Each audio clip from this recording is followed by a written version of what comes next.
can be a first-string quarterback. Well, Carano and Hum are ready, so are their respective teams, so let's kick it off. The Baltimore Colts have won the toss. They've elected to receive the Cowboys. Rafael Septien will tee it up from about the 35-yard line. Baltimore has won 4 games in this series with the Dallas Cowboys, and Dallas has won 4. The Colts own 2 wins in postseason play back in 1970 in the Super Bowl and 1966 in the then playoff bowl. Baltimore, however, has lost their last 4 regular season meetings between the Cowboys and the Colts.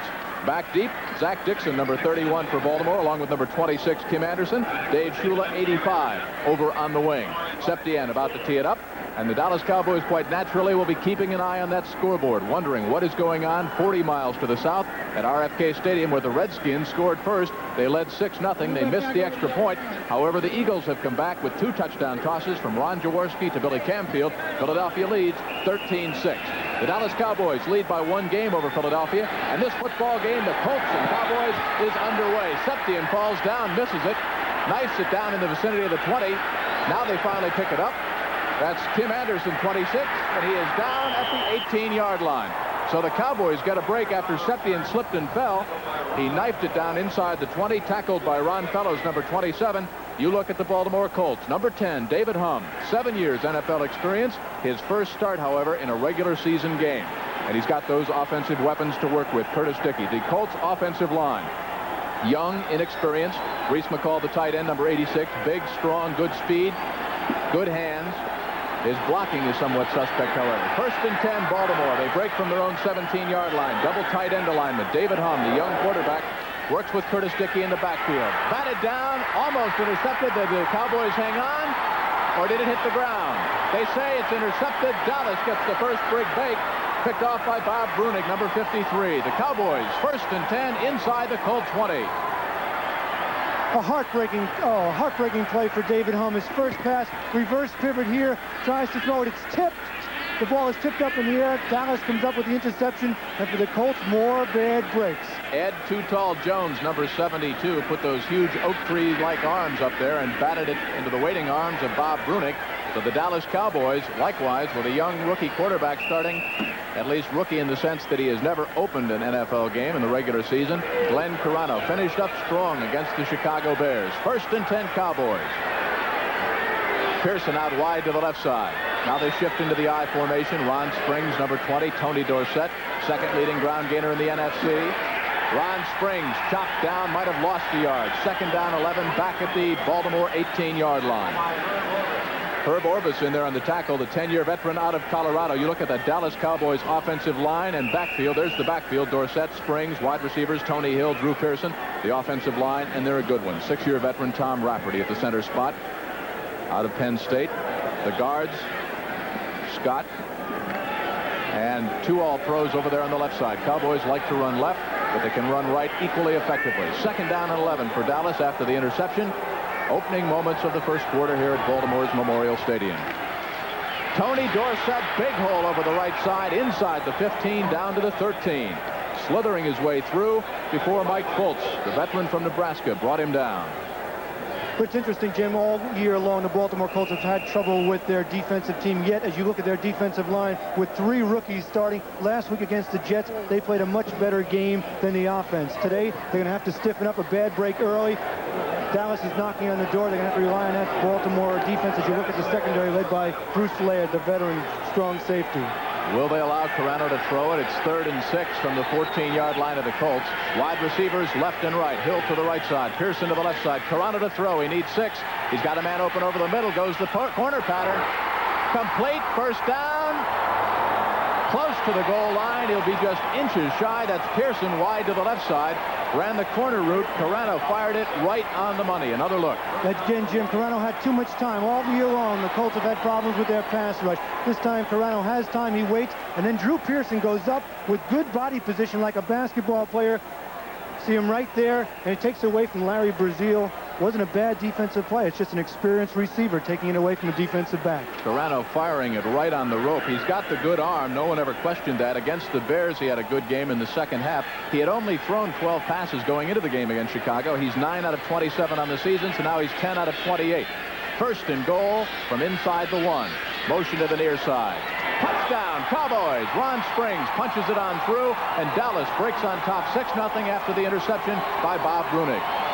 And you hear the cheering. I mean, this is a crowd, as you said earlier, that came to see America's team, the Dallas Cowboys.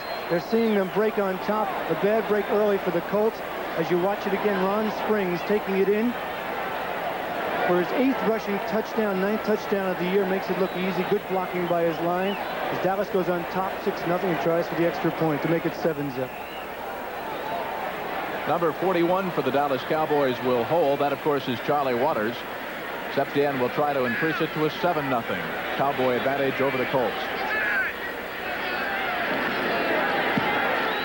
Is perfect.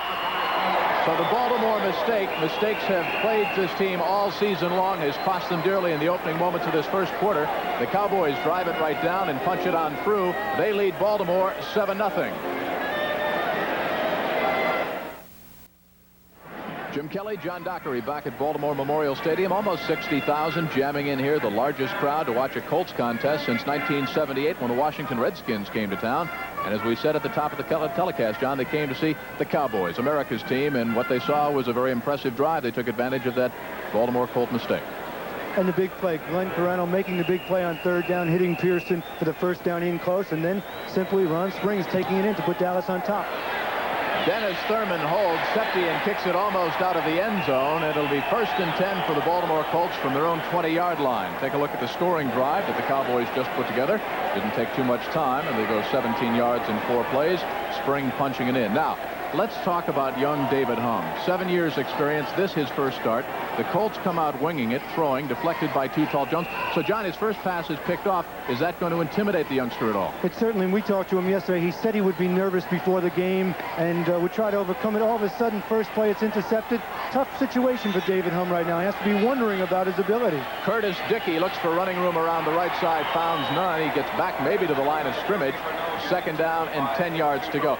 Very important that the Baltimore Colts now don't get backed up in their own territory and turn the ball over again on a mistake. But obviously they would like to use up a little bit of time as you look at the Dallas Cowboys defense, and they're a good one. There are the linebackers, and the secondary we'll talk a little bit about later, starting with 2 rookies, Everson Walls and Michael Downs. Charlie Waters like having a coach down in the field. But for the Baltimore Colts, their offensive line could be a key early in this football game. Slot formation to the left side. Roger Carr outside. Butler is inside. They need 10. Dickey again gets a block from McMillan and is close to the 25, maybe the 26-yard line. It'll bring up 3rd down and 4 as the Colts keep it on the ground. From ground level now, as if you're the defensive lineman of the Dallas Cowboys as they come towards you. And you're watching the fastest man in the NFL. Interesting today that we have 2 of the fastest players in the NFL in Tony Dorsett, and this man, Curtis Dickey, the 2nd-year pro out of Texas A&M, makes a good cut, gets a good. Now it's 3rd and 4. All important for David Hum here to get the 1st down, to regain his confidence, for Baltimore to believe that they can move the ball against the Cowboys. Wide receivers left and right. Backs are splits. Hum to throw it. He needs 4. Got room to run. Wobbly pass in and out of the arms of Butler up near the 45. No flag on the play, and you can hear the Baltimore Rooters thought maybe there was pass interference back there. A wobbly pass by David Hum. Well, now, if there is a rap on the young man, the former All-American out of Nebraska, it is not that he's got the great gun. He is a touch back, kind of a control passer, and he might have some problems here with the wind. Exactly right. You talk to Charlie Waters, and the thing he remembers about David Hum, who did play against the Cowboys a few years ago in a Hall of Fame game, is that he had that soft touch. He doesn't have the ability to wing the ball like a Burt Jones, so the wind today may be a factor. That ball took a little longer than it should have getting there, and it was incomplete. Mike Garrett back to kick it off, and James Jones back to receive this punt. He will be punting into a very stiff wind. Garrett gets it away. It hangs up there. And is finally down. 1st and 10 for the Cowboys. They lead 7-0, and they enjoy excellent field position. They start at their own 42.5-yard line. Ricky Jones, number 51, back there on the coverage for the Baltimore Colts. So the Cowboys, who scored on the first possession, will have excellent field position and a 7-0 lead when we return.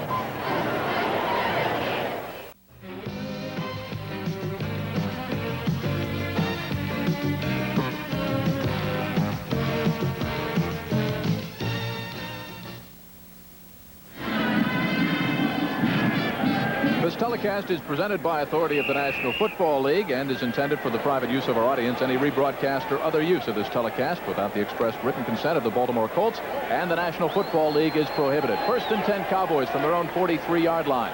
Hill to the left side. They shift now and split the running backs. Now Dorsett goes back into the I. Len Carano at the controls. Dorsett. First down and more. Out of bounds inside Colts territory. They'll spot it all the way down at the Baltimore 43. Tony Dorsett out of the backfield, chased out of bounds by Derek Hatchett, number 42.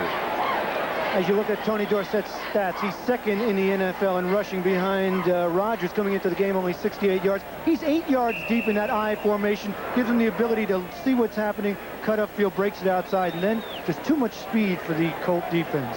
Tony Dorsett, you mentioned he's only 68 yards behind George Rogers of the New Orleans Saints. He only needs 45 yards here this afternoon to reach 6,000 yards for his career. And he's just 5 years in the NFL. Slot formation to the left side. 1st and 10 Cowboys from the Colts 45. Straight ahead, Tony Dorsett. Big hole over the right side of that line. Kurt Peterson, Jim Cooper, the guard and tackle respectively. And Tom Rafferty, the center, opened it up for Dorsett again. Joe Fettersfield in there on the hit. And there it is, Tony Dorsett. I mean, you can say so much about him as you look at another set of Cowboys record with 700-yard-plus games. But Tony Dorsett, you talk about records, needs coming into today just 263 yards to pass Don Perkins as the all-time Cowboy rusher. And you said it, Jim, only his 5th year in the league. 2nd down and 4 as Dorsett got 6 more hard-earned yards. Backs are split. Hill to the left side. This is Springs inside. Near the 30, stacked up at about the 32-yard line by the left side of that Baltimore Colts defensive wall. Donnell Thompson, number 99, the rookie out of North Carolina. They like him, John. He's going to be a good one. He is definitely. I talked to Randy Rasmussen during the week with the Jets, and he told me last week that Donnell Thompson gave Marvin Powell all he could handle against the Jets, and he had done it earlier in the season also. So they believe that #1 pick is going to be really a fine defensive lineman. The Baltimore Colts last week shut out 25-0 by the New York Jets. We saw at the top of the telecast the sack exchange, as they're called. Joe Klecko, Mark Gastineau, the defensive front of the New York Jets. We'll talk a little bit more about how the Jets felt about the Colts and how in that football game. 10:25 left to go in quarter number 1. Dallas leads at 7-0. Hill to the right side. Pearson in motion. Dorsett has a convoy around the left side and a fine defensive play. Barry Krause, in his 3rd year from Alabama, number 55, came over to chop him down. Helped out in there by the Colts. Number 90, Hosea Taylor, the rookie, a defensive end. They also are very high on him.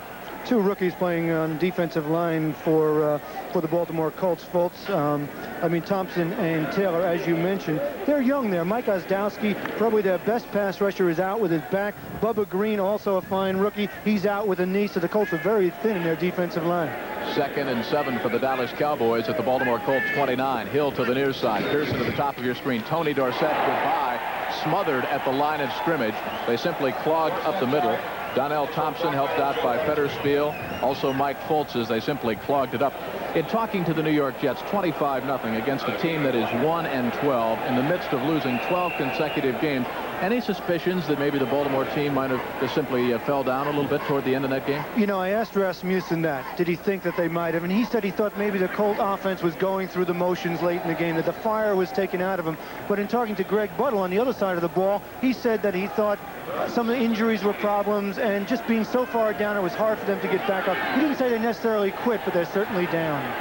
Len Carano will work from the shotgun. Backs are split. Pearson to the near side. Hill to the top of your screen. Needs 7. Got his man close to first down yardage. Spring out of the backfield. May have had the first down, and in fighting to pick up the extra yardage, actually ran backwards and lost out. So Septien will come in and try a field goal for the Dallas Cowboys. Take another look. Glenn Corrado under the shotgun. Springs out of the backfield. Good play by number 37, Reggie Pinckney, right here. He hits. He doesn't hold, but he gets back up right here from the ground and makes the tackle to prevent the first down. That's second effort by a defensive back.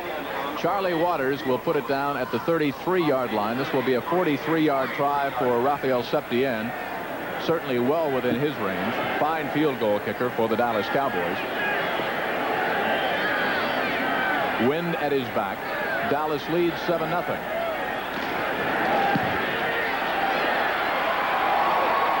Is good. And Dallas breaks on top, 10-0. Septian bangs it through the uprights from 43 yards out. So the Cowboys have put points on the board in each of their first 2 drives. Dallas 10, Baltimore nothing.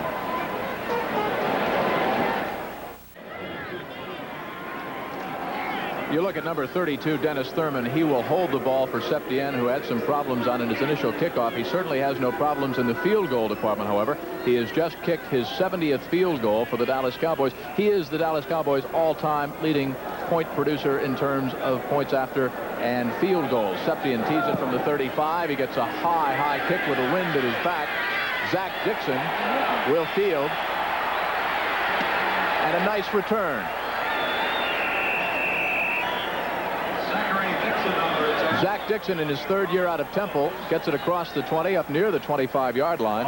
Ron Fellows, 27 in there for the Cowboys. You see Detroit locked in a big battle in that NFC Central with the Vikings and the Tampa Bay Buccaneers. Los Angeles out in front over the Giants. That's early at the Meadowlands. And at the half, the Bears, who lost by a point to the Cowboys on Thanksgiving, are leading the Minnesota Vikings. Southpaw, David Humm, deflected, intended for Butler, but again, it was Ed Too Tall Jones, John, number 72, who batted it down. Last week, the Baltimore Colts offensive line had a lot of trouble against the Jets with that big rush that they put on. 5 sacks allowed. Apparently early here today, they're having trouble with the big defensive line from the Colts, from the Cowboys again. Humm, 2 passes deflected already. Former All-American at Nebraska, 7 years in the National Football League. Released by the Buffalo Bills earlier this year. He was cut the Monday before the regular season began. 2nd down and 10 for the Colts. Slot formation to the near side. Draw play, Curtis Dickey, nowhere to run. Ed Too Tall Jones in there, along with Harvey Martin. The entire front side of that Dallas wall stopped him cold.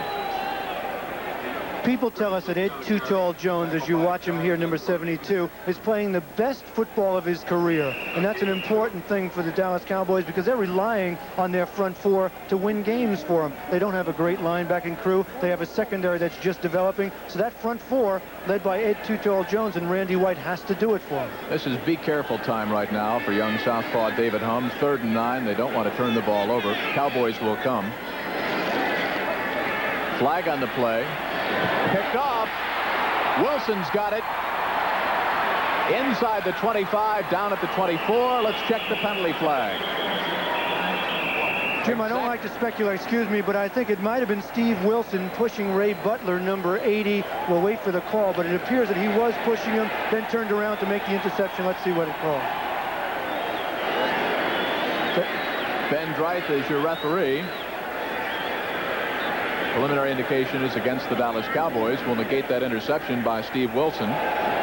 3rd-year man out of Howard. He came in with 2 interceptions on the year. Here's the call. Defense number 45 was lined up in the neutral zone. It was on Steve Wilson, but he was in the neutral zone, and for a defensive back to line up, he obviously is not looking in at the ball. But he was also pushing Butler, trying to jam him outside, and then he came off and made the nice interception, but of course negated by the penalty. So instead of 3rd and 9, it's 3rd and 4. They send Butler to the near side. Roger Carr wide to the top of your screen. And again, be careful time for David Humm, who's getting off to a very inauspicious beginning. Cowboys are coming. Flag on the play. Humm close to 1st down yardage, but the flag was thrown by the referee in the vicinity of the backfield of the Baltimore Colts, which generally indicates holding. We'll check the call. Benny Barnes made the hit on David Humm. Holding Baltimore. And John, just as the Colts have done almost all season long, they are hurting themselves and digging themselves into a hole very early in a football game. And they are doing it, of course, without Burt Jones. David Humm has an uphill battle for him. Burt Jones is the kind of quarterback that can deal with this kind of wind and this kind of adversity. Holding offense, number 62. But for David Humm to put himself in a hole early at 10-zip, we talked to him yesterday. As you look at Burt Jones on the sidelines and Humm, it was interesting. Burt has had a terrible year filled with adversity and controversy, yet it was interesting that Humm told us Burt Jones is the man that's helping him the most. 3rd down, 14 yards to go. Butler comes wide to the near side. Carr to the top of the screen. Cowboys show the blitz. They'll throw everything at the young quarterback, David Humm. Try to rattle him, shake his confidence early. Dallas jumped off sides. Down goes Humm. It's a loose football. Dallas recovers, but check the penalty flag. Looked like the Cowboys jumped prematurely, and if so, as we seesaw back. In fact, take a look from ground level. The right side, Harvey Martin, Randy White, and company. And that's a quarterback varying his starting count. He got him to jump off, but he was hit by Michael Downs from the backside fumble, but it doesn't count because Cowboys are offside. Michael Downs, the young rookie out of Rice, whom Charlie Waters calls Praying Mantis. That's his nickname for him back there in that. Offside, number 51. Charlie Waters calls Michael Downs the Praying Mantis because Dallas would like to beef him up a little bit. I thought it was interesting the way he categorized him as a combination of Cliff Harris and Nolan Cromwell. The ability to hit like a Cliff Harris, and yet the range of a Nolan Cromwell. That in 3 years he may be just a great safety for the Dallas Cowboys. Johnny, we're right back where we were a couple of plays ago. 3rd down and 9. Cowboys coming. Incomplete. Simply a bad pass. Hum was in the grasp of a couple of Cowboys, intended for Butler, but in there putting all kinds of pressure on him. Number 51, Anthony Dickerson. So David Hum having his problems early, caused primarily by the Cowboy defense. The Dallas defense is nearly as complicated, John, as their offense is. Yeah, it is really that way. And the Dallas defense, though it is 22nd in the NFL and ranked, is actually a decent defense. They haven't played that well in Dallas this week. Jim is hoping that they might, for once, get a blowout and create that momentum heading towards the playoffs. You look at Mike Garrett and what he's done on the afternoon. James Jones back to field, standing in the sun, awaiting the kick out of the shadows here at Memorial Stadium. And now the Cowboys see something that they don't like on the field, and they take a timeout.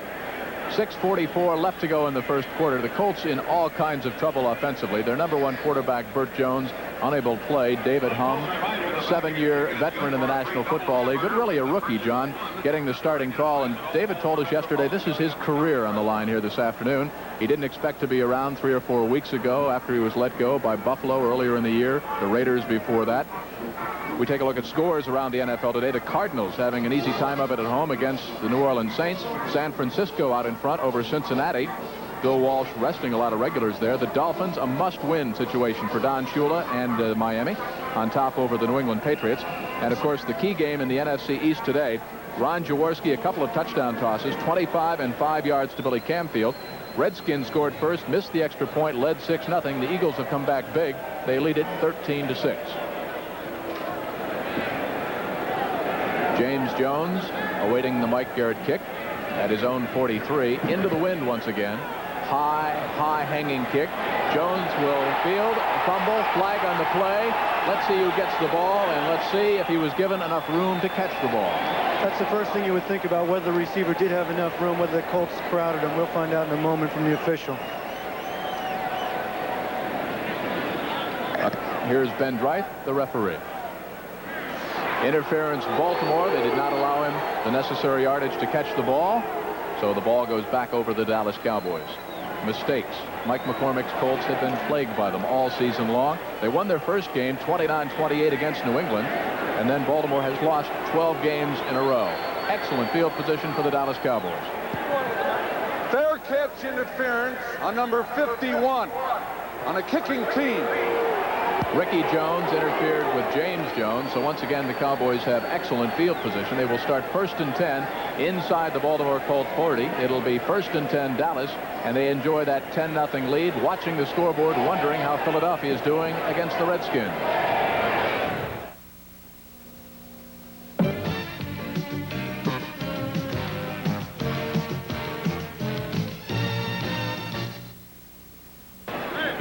You see the 49ers, their record is 10-3. They have clinched a playoff spot in the NFC West. They are leading the AFC Central Division leading Bengals at halftime.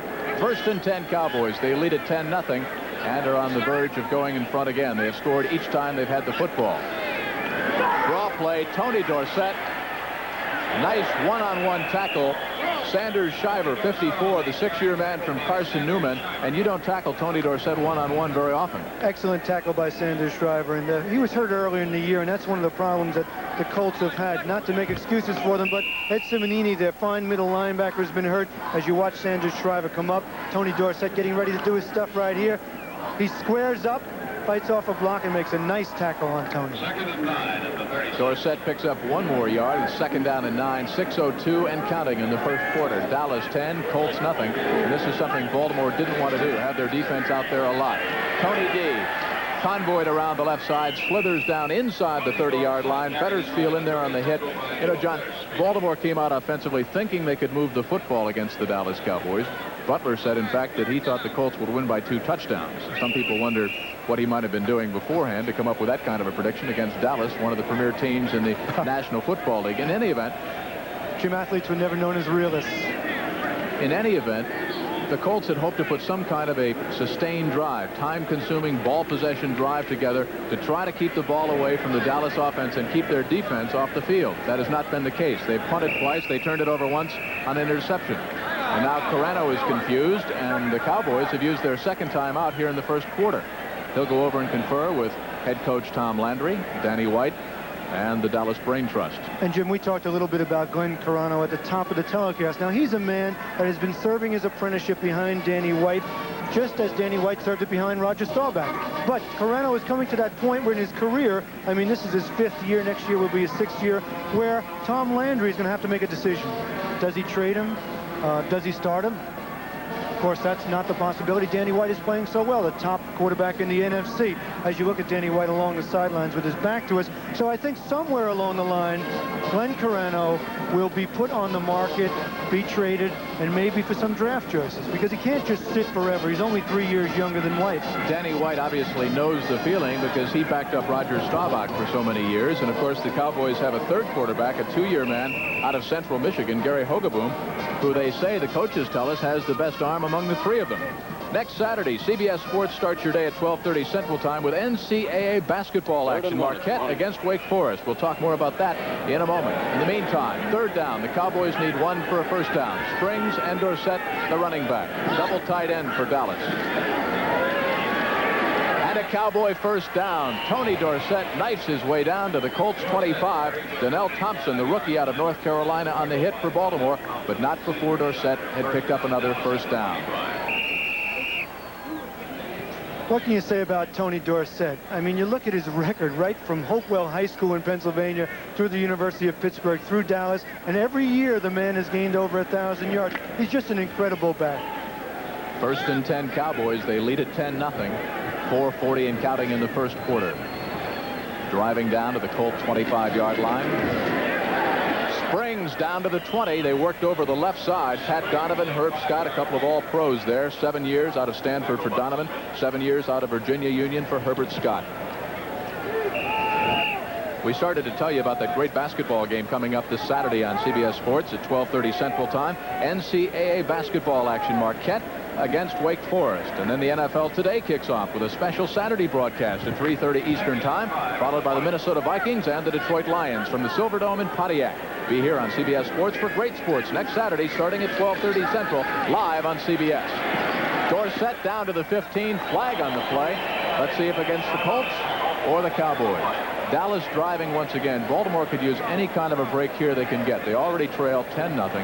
You certainly don't want to fall behind by a 17-0 score early in the first quarter.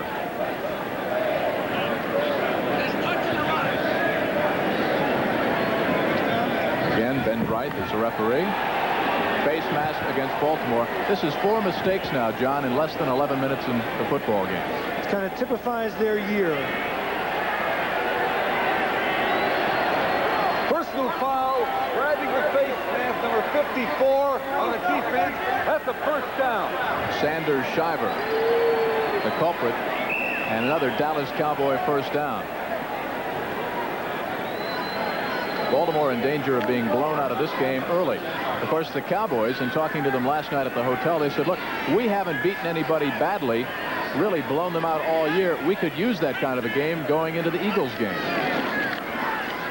Straight ahead, inside the 5-yard line. Number 30, Timmy Newsom, the 2nd-year man out of Winston-Salem. And he is all the way down to the 4-yard line. Started left, no hole there. Came back running right. Jim Cooper, 61, threw a big block to open up the hole.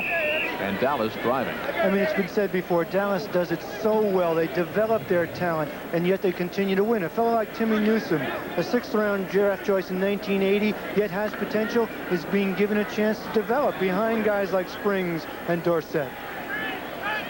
Glenn Carano at the controls for the Dallas Cowboys. Double tight end alignment. Timmy Newsom again tries to run left behind Donovan and Scott.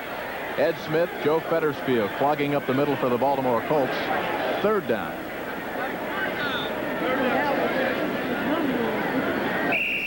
Calm, cool Glenn Carano. Talked to him last night at the hotel. Seemed to be a little nervous. You'd never know it by his performance here in the first quarter. Well, when you look at the two quarterbacks, you look at David Humm and you look at his supporting cast, and then you look at Glenn Carano with all of those weapons. He should be relaxed. Again, the double tight end alignment for the Dallas Cowboys. 3rd and goal.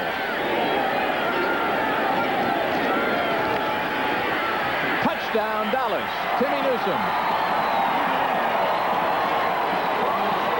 For Newsom, that's his first touchdown carry of the year, and Dallas breaks on top 16-0. They simply ran right behind Tom Rafferty, number 64, the 6-year center out of Penn State, Herb Scott, the 7-year veteran out of Virginia Union, and the Cowboys in a blowout. I was going to say exactly that. Give this touchdown to the offensive line. Some good blocking, some good running also, some strong running by Springs. You know, he's only 6'1", about 215 pounds, but a very, very strong and tough when he gets near the goal line. Check it, I called Timmy Newsom. That's Ron Springs. That's his 8th touchdown on the ground for the Cowboys this year. Charlie Waters to hold, Septien to try to make it a 17-0 advantage. Snap, spot, kick, perfect. Colts digging themselves a large hole early. The Cowboys lead 17-0 and are watching that scoreboard for a score somewhere 40 miles to the south at RFK Stadium, where the Eagles were leading the Washington Redskins by a score of 13-6.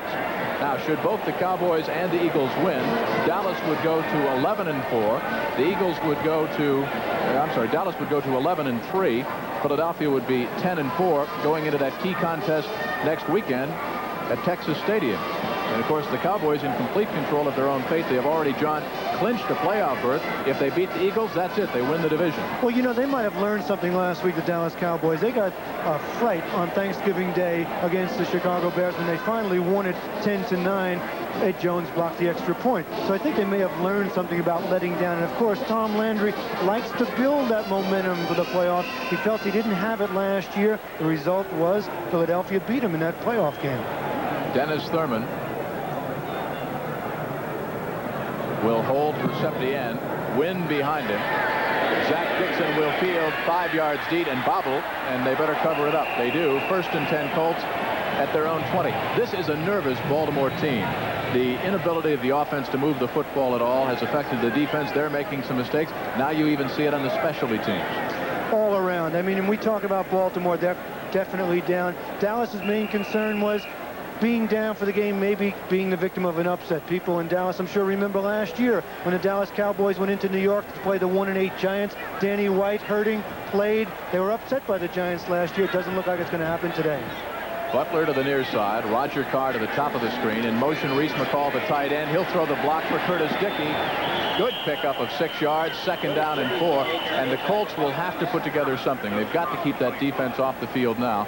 David Humm has got to show his teammates, especially the offensive line, he's capable of moving this Colt football team. He has some weapons. Okay, Curtis Dickey has tremendous speed. He's been out for a couple of weeks bothered by a hip pointer. A couple of weeks back, we saw him make that 36-yard touchdown run against St. Louis to tie the game. Last week, he didn't play against the Jets.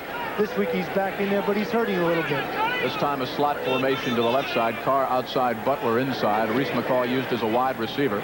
The give to McMillan. 1st down and more for the Colts across the 30-yard line up to the 33. Ed Too Tall Jones made the hit on Randy McMillan, the rookie out of Pittsburgh, a 1st-round draft pick in 1981. And the cheer from the Colts crowd, that's the initial Baltimore 1st down. And it comes with a minute and a half left to go in the first quarter. Up until that play, the total Baltimore offense was just 13 yards. McMillan comes out. Cleveland Franklin checks in. Roger Carr wide to the near side. Butler at the top of your screen. 1st and 10 Colts from their own 33-yard line. They trail it 17-0. Curtis Dickey explodes. He may go all the way. Nobody catches Curtis Dickey when he gets out in the open field. Baltimore, and we've got a football game. Curtis Dickey, number 27, got the block he needed up the middle, a huge hole, and then turned it wide to the outside, got a block from Butler. He goes 67 yards for the score.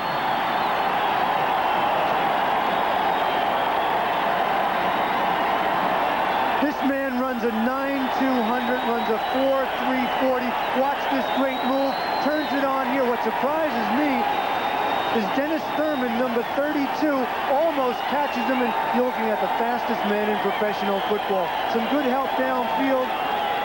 Ray Butler screening, trying to screen Dennis Thurman. Thurman makes a good run, but Dickey is just too much, puts the Colts back in it, emotionally, momentum-wise. 6 touchdowns on the ground for Curtis Dickey, 5 carries, 80 yards. The big one, of course, 67 yards. The extra point is no good. Another mistake plaguing the Baltimore Colts as Wood shanks it wide to the left. You talk about momentum. The Cowboys have it despite that fine run, but at least the Baltimore Colts have gotten on the board. They have shown the Cowboys, look, we can move this thing. Our offense is not going to quit, even though you get out in front by a score of 17-0. And it's interesting as you look at the score, 17-6. David Humm now knows that he can move the ball on the ground. The Cowboys have to respect McMillan and Dickey. It may open up his passing game a little bit. After all, he has Roger Carr and Ray Butler, 2 fine receivers and a big tight end in Reese McCall. So when they get the ball back, David Humm might have something to work with. I think I might stop short of saying that David Humm has shown that he can move the ball. They pick up 1 first down, and Dickey goes 67 yards. So it's not what you would call a sustained drive, but at least the Colts did not fall down despite the fact they fell behind by a score of 17-0. Hey, you get beat last week 25-0. Be very easy to fall and just kind of lay down in your faces here. And as you look at Dickey, I thought 2 weeks ago when they were playing the St. Louis Cardinals here in Baltimore, had Curtis Dickey not gotten hurt, they might have beaten St. Louis. He put him on, they tied the score early, and then they lost him, and they lost McMillan also. They were playing with Zachary Dixon and Cleveland Franklin. Now they have those 2 fine running backs back, Dickey and McMillan, so who knows? You can see just how bad the wind is here at Memorial Stadium. Both teams now using holders on the kickoff. James Jones, Steve Wilson back deep. This is Mike Wood, who missed the extra point. Into the wind. At the 18-yard line, James Jones had only 2 men to beat. One of them grabbed onto his arm and slowed him down. The second man came up to make the hit. Number 87 for the Baltimore Colts, that's Brian DeRue. And it'll be 1st and 10 Dallas. Again, good field position at their own 32-yard line. Next Sunday, NFL doubleheader action begins with the NFL Today at 12:30. Then the New York Giants face the St. Louis Cardinals, followed by the battle for the NFC Eastern Division Championship. The Cowboys playing host to the Philadelphia Eagles. That's next Sunday right here on CBS. Green Bay at New Orleans, the Giants at St. Louis. And then the entire country will await the Eagles-Cowboys clash for what many will feel will be the NFC Eastern Division Championship. Pearson in motion to the top of the screen. Pearson will put it up wide open. Tony Hill. Out of bounds inside the 10, down to the Baltimore 9. Nesby Glasgow, the man who chased him out of bounds, but Pearson threw that ball right on the money. You talk about stealing the momentum back. There's Pearson in motion. He takes the pass. It is a lateral. Looks downfield for Tony Hill. Completion. Defensive back obviously not reading. Comes up to try and make the tackle. Isn't covered by the safety. Finally, Glasgow recovers to knock Hill out of bounds, but not before the damage is done. Pearson was 1 out of 1 in the passing department for 22 yards and a touchdown, so he's 2 for 2. He's perfect. You talk about creative, innovative offense, right? Instead of trying to grind the ball down, here they come up with a play totally unexpected. The Colts are excited because they just got a touchdown, think they might get back in the game. They take advantage of that. That's the genius of a Tom Landry, the only coach the Cowboys have ever had in his 22nd season, the 3rd winningest coach in the history of the National Football League. 1st and 10, Dallas inside the 9-yard line. Pearson to the near side. Springs and Dorsett are your running backs. Tony Dorsett explodes down to the 7-yard line. Ed Smith, the second-year man out of Vanderbilt, the man who finally threw Tony D down to the ground. And Jim, it's interesting the way Tom Landry has used, as you look at Tony Dorsett, just gone over the 6,000-yard career mark. In 5 years. In 5 years. Tom Landry doesn't run Tony Dorsett 30 times like an Earl Campbell or 25 times like an Otis Anderson. He uses him sparingly 15, 18 times a game so that he's not a big back. He knows he wants him around for a lot of years to make the big plays. He doesn't run him into the ground. Dorsett now 10 carries for 50 yards.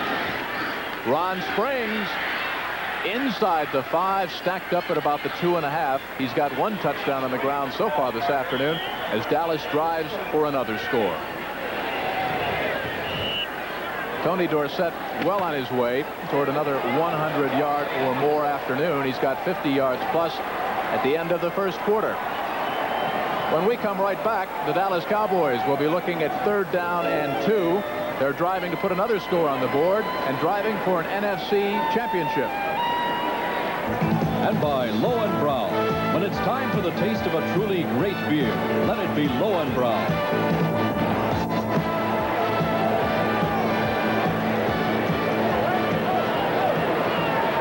There's your score after 15 minutes here at Memorial Stadium. Almost 60,000 jamming in to see the Cowboys play the Colts. Dallas with an 11-point lead, and the Cowboys keeping an eye on that scoreboard to see what's going on at RFK Stadium, where the Eagles still have a 13-6 lead over the Washington Redskins. 3rd down, 3 yards to go. A bootleg by Glenn Carano, wide open, Ron Springs. That's his 2nd touchdown a la the pass on the season. He's got 2 on the ground here this afternoon. So Ron Springs having himself quite a career in Baltimore. 3 touchdowns already, Ron Springs. The linebacker Sanders Shriver bought the play-action fake. As you watch it here again, he bought the fake. Carano bootlegs it out behind his hip, finds Ron Springs out of the backfield. Linebacker Shriver couldn't keep up with him. It's a good throw. Touchdown, Dallas. Out of the hold of Charlie Waters, Septien to attempt the extra point.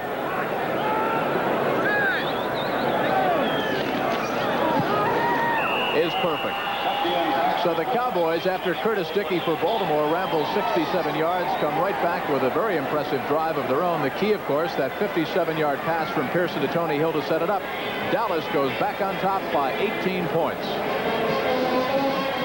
Zachary Dixon, in his 3rd year out of Temple, would like to break one big for the Baltimore Colts. They find themselves on the short end by 18 points, 24-6. Again, the wind a factor here at Memorial Stadium, blowing into the face right now of Raphael Septien. The cheer is for the Baltimore Colts cheerleaders as they change ends in the open end of the stadium down below. That's about all the Colts fans have had to cheer for this season. Septien hangs it high in the wind. Dixon will run up under it, but instead it's taken by Kim Anderson. Anderson breaks it big across the 35, close to the 40-yard line, and the Colts really, John, for the first time, enjoy their best field position of the afternoon. Not only good field position at the 40-yard line, Jim, but also the wind at David Humm's back, an important factor as you look at Green Bay on top of Detroit in that all-important NFC Central race. Lions, Vikings, and Bucks all 7-6. You see what's happening right there. The Bears clinging to that 3-point lead against Minnesota. There are the standings in the NFC. So the Lions are losing. Minnesota's losing. Tampa Bay plays later this afternoon. Tough game against Atlanta for Tampa Bay. 1st and 10. Hum to Curtis Dickey. Gets around Harvey Martin and maybe back to the line of scrimmage, the 40-yard line of Baltimore. Roger Carr checks in. Mike McCormick over on the near sideline, shuffling in the plays with his wide receivers. This time Roger Carr brings it in to David Hum, as they will naturally help out the young quarterback. 7 years in the NFL, but this is his first start. And in talking with Hum yesterday, we said, who on the offense besides Burt Jones are you closest to? And he said, Roger Carr. He said, it's a confidence builder having Carr next to us in the huddle there. The veteran wide receiver for the Baltimore Colts, wide to the left side, Butler to the near side. Baxter, McMillan, and Curtis Dickey. Hum to throw. Here comes Harvey Martin. Releases underneath. Bruning had a chance for his 2nd interception of the afternoon, intended for Reese McCall, the 4-year tight end out of Auburn.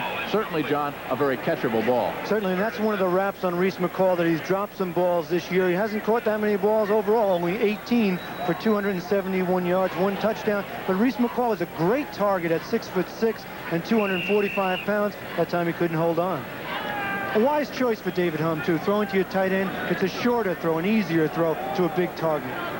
David Humm can throw the football despite that graphic. An outstanding All-American at Nebraska for 3 years, passed for over 5,200 yards and 42 touchdowns in 36 games. Cowboys may have jumped off sides. Free play for Humm. Misfires. Roger Carr, the intended receiver. Wilson back there on the coverage. But the Colts, I think, get a free play. It's always a timing thing. There you saw Roger Carr turn around as we wait for the penalty call, and the ball just wasn't thrown correctly because, after all, they've only worked 2 weeks together, and quarterback and receiver obviously need timing. Humm and Roger Carr don't have it yet. Defense offside, number 79. That's Harvey Martin, a 9-year veteran out of East Texas State, 6'5", 252. Dave Shula, number 85, now checks in. If that name is familiar, it should be the son of Don Shula, a rookie out of Dartmouth. Roger Carr comes to the near side. Shula to the top of your screen, moves inside the slot. Butler is outside.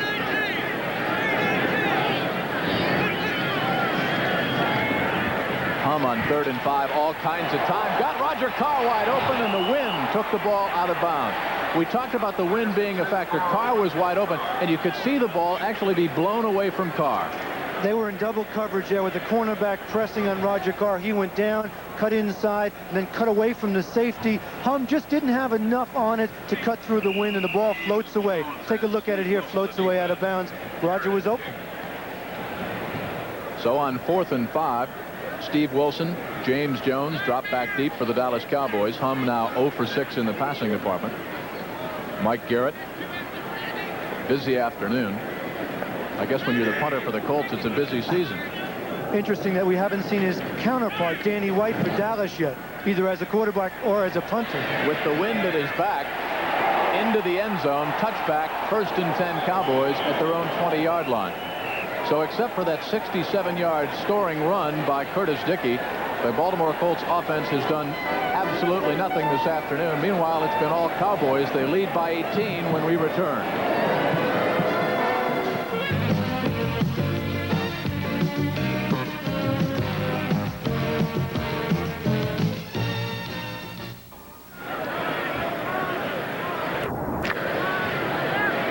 You see, it has not been a good first 30 minutes of football all season long for the Baltimore Colts. Glenn Carano at the controls now for the Dallas Cowboys. 13:42 left in the first half.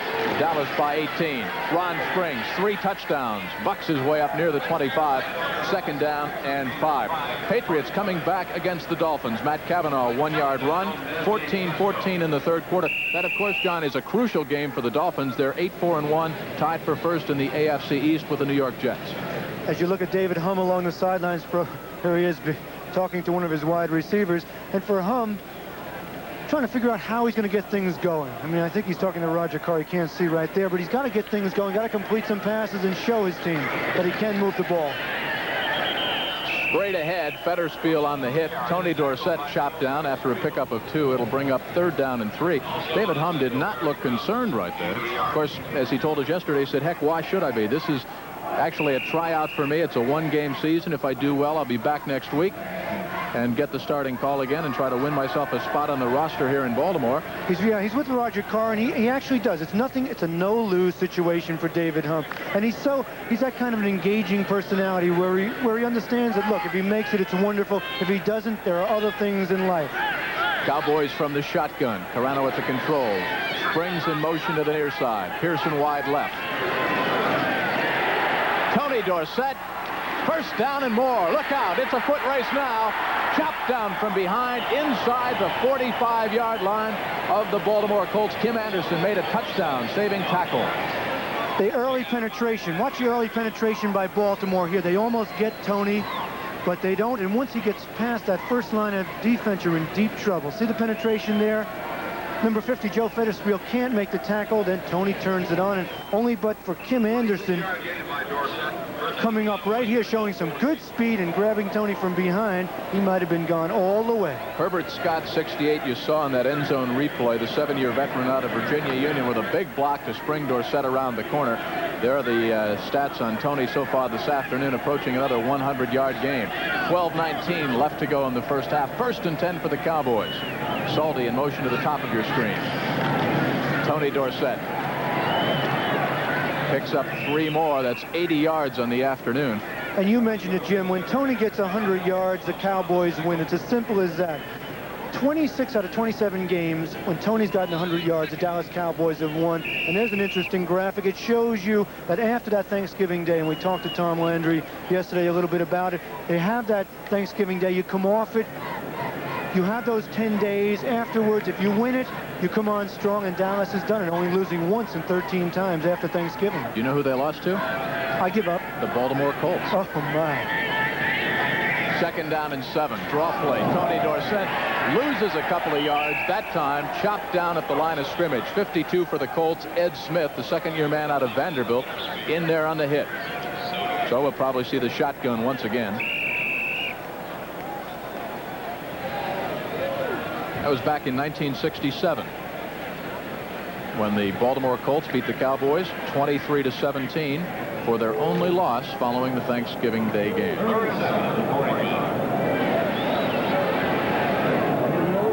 From the 45-yard line of Baltimore, the shotgun.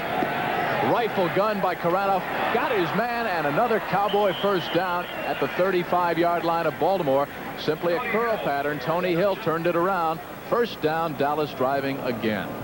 You look at those wide receivers that Carano has to throw to: Tony Hill, Drew Pearson, some of the best. As you watch it again, Tony Hill trying for the 3rd year in a row over 1,000 yards. Carano takes a hit. Ooh, takes a big hit after the throw. Pearson wide to the left. Hill to the top of your screen. Ron Springs, Tony Dorsett. Backs are split. Tony D, if he gets outside, he's gone. Picks up 8 hard-earned yards and a flag on the play. This will be unnecessary roughness against Baltimore.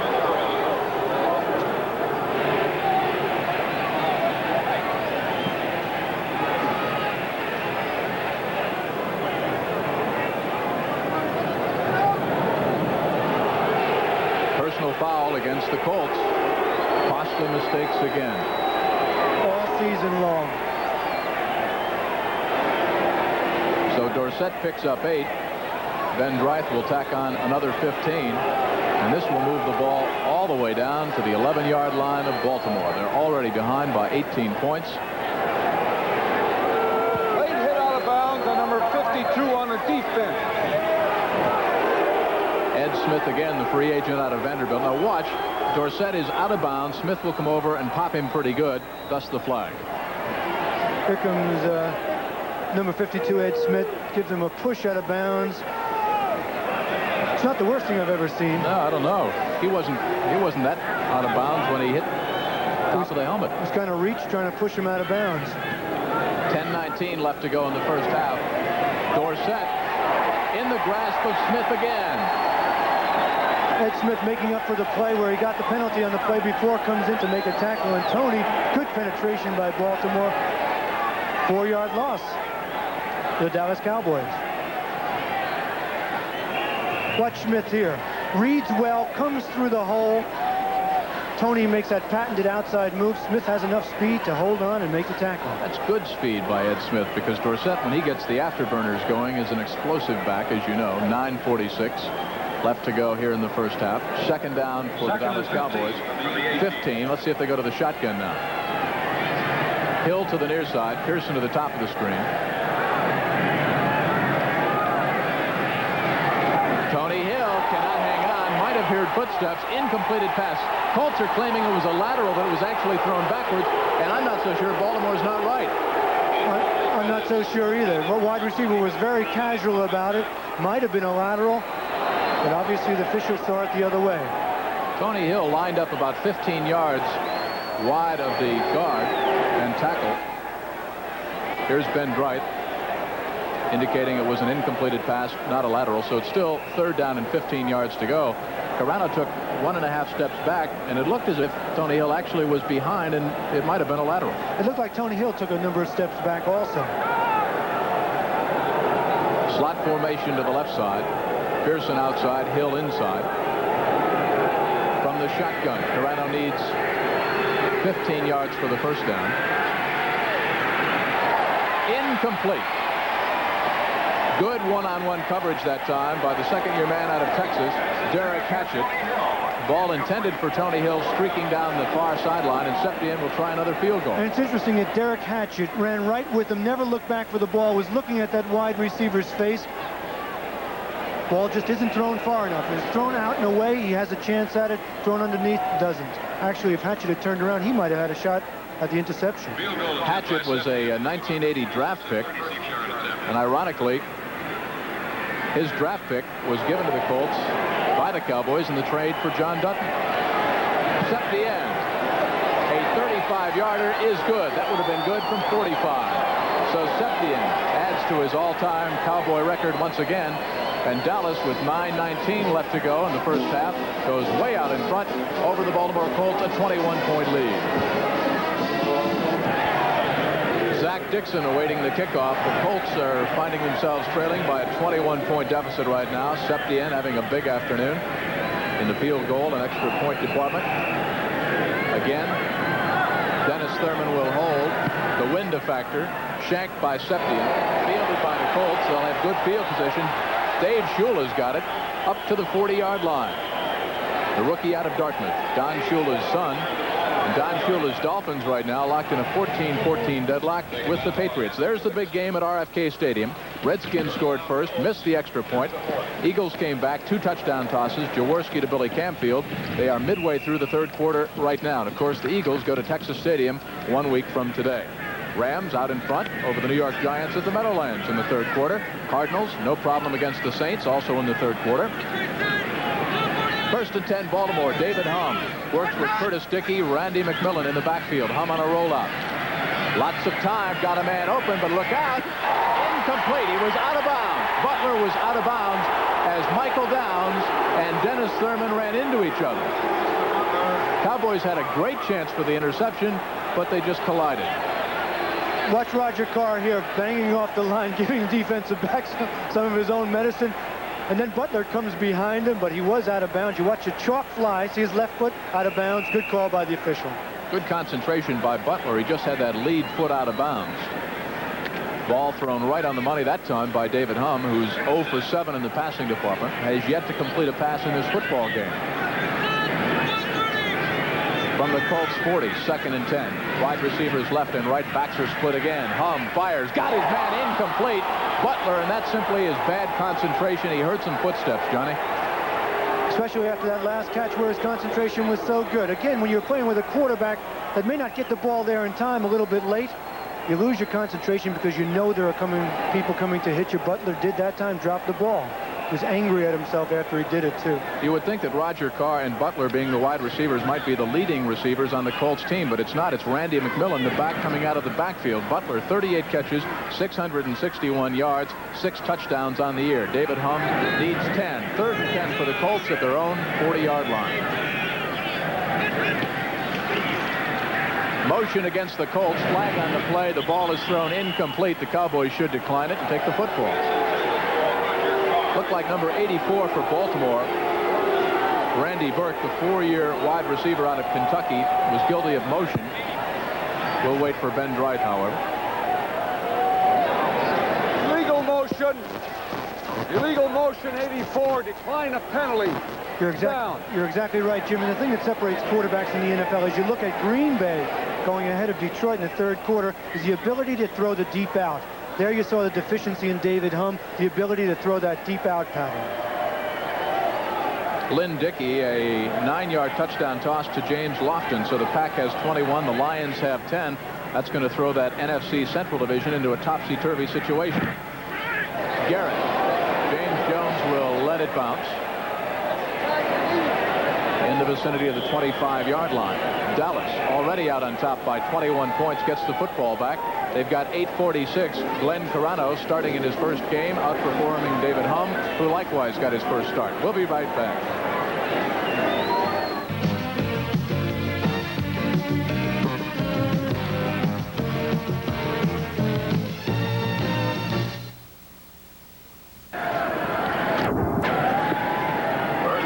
Nothing new. The Dallas Cowboys lead by 21 over the Colts. Baltimore losers of 12 in a row after winning their opening game against the Patriots.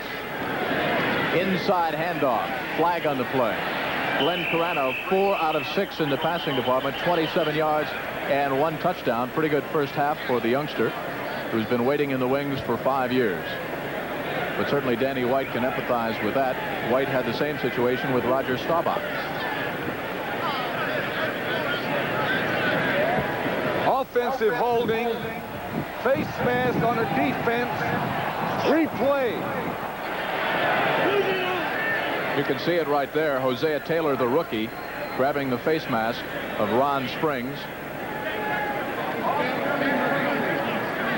So after that conclave, it's still 1st and 10. David Woodley, 4-yard touchdown toss to Eddie Hill. The Dolphins back in front over the Patriots in a must-win situation for Miami. 21-14, 56 seconds left to go, 3rd quarter in the Orange Bowl. Pearson wide to the left side. Hill to the top of your screen. Tony Dorsett. Look out! Out of bounds at midfield. Again, Tim Anderson showing exceptional speed to come up sideways and wrestle Tony Dorsett out of bounds. Otherwise, it was 6 more for Dallas. Tony Dorsett perhaps having his best year ever for the Dallas Cowboys. Just takes the pitch, ducks inside, and turns it on outside. Again, your man Anderson making the tackle, knocking him out of bounds to prevent the touchdown. Ran right around and then by number 25, Nesby Glasgow. Tony Dorsett now, 17 carries, 107 yards in the first half. 1st and 10 Cowboys. They shift to the I. Ron Springs, 3 touchdowns on the afternoon. Bucks his way down to the 46-yard line of the Colts. Ed Smith having a solid defensive effort for the Colts in there on the hit. You know, last week after losing 25-0, John, to the New York Jets, Baltimore defensively broke 2 dubious records after that loss. Most points allowed in a season by Baltimore, 437.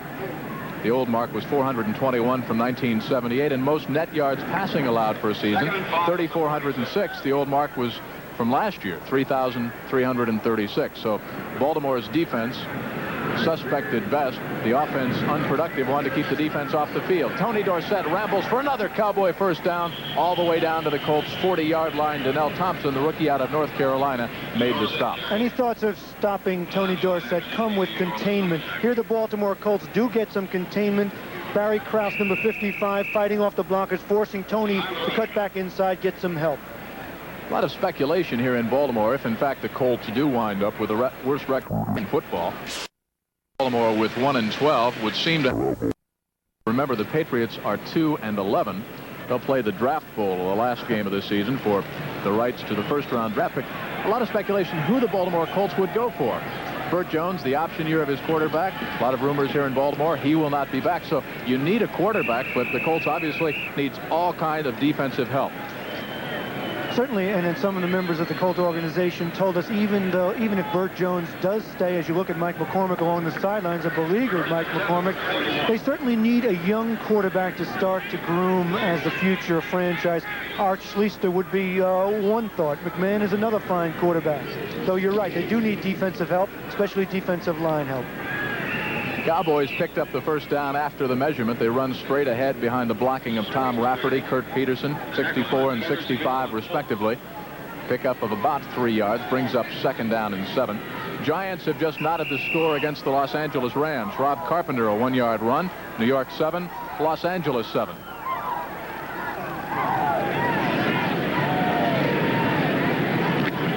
6:45 and counting. First half, the Cowboys lead it big, 27-6 against the Baltimore Colts. Wide to the left side, Tony Hill. Dorsett shifts back into the I. Ron Springs straight ahead near the 35-yard line. It'll bring up 3rd and 5, and we'll see the shotgun once again. Speaking of the New York Giants, the first half of the doubleheader for many of you. Action begins, of course, with the NFL today at 12:30. The Giants facing the St. Louis Cardinals, or Green Bay at New Orleans, followed by the big battle for the NFC Eastern Division Championship.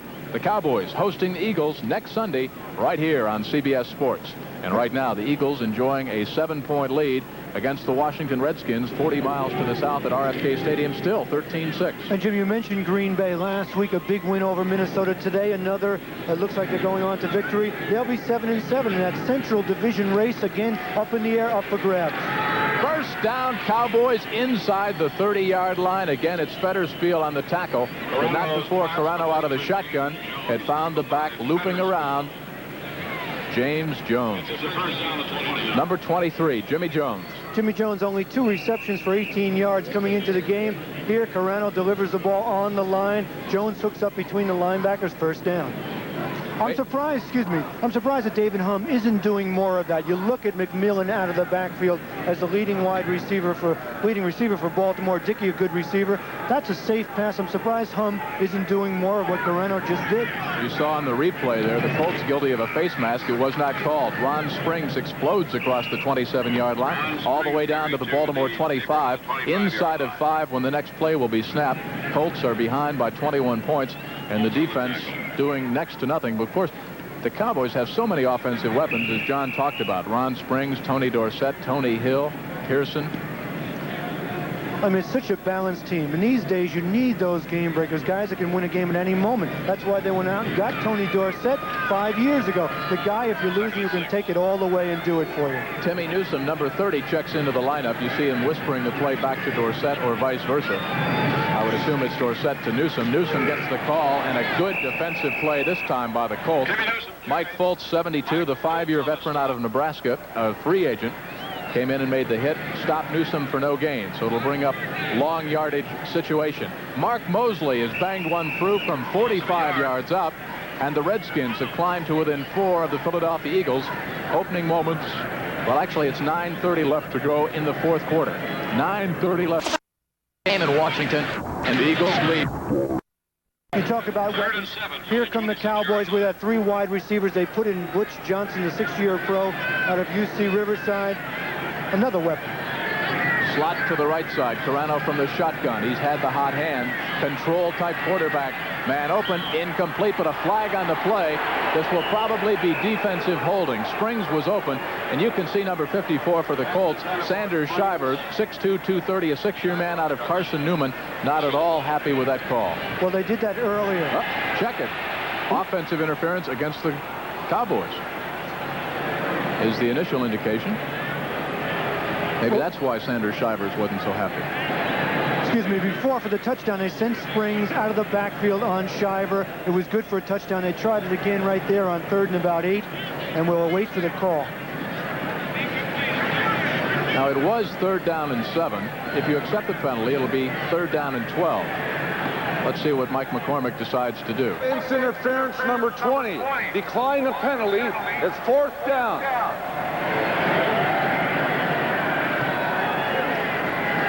Hard to see it there. It might have happened before. Ron Springs out of the backfield. A lot of times the back will come out. He'll lean into that linebacker, push off, and then make his route outside. Hard to see, but good chance that was the case.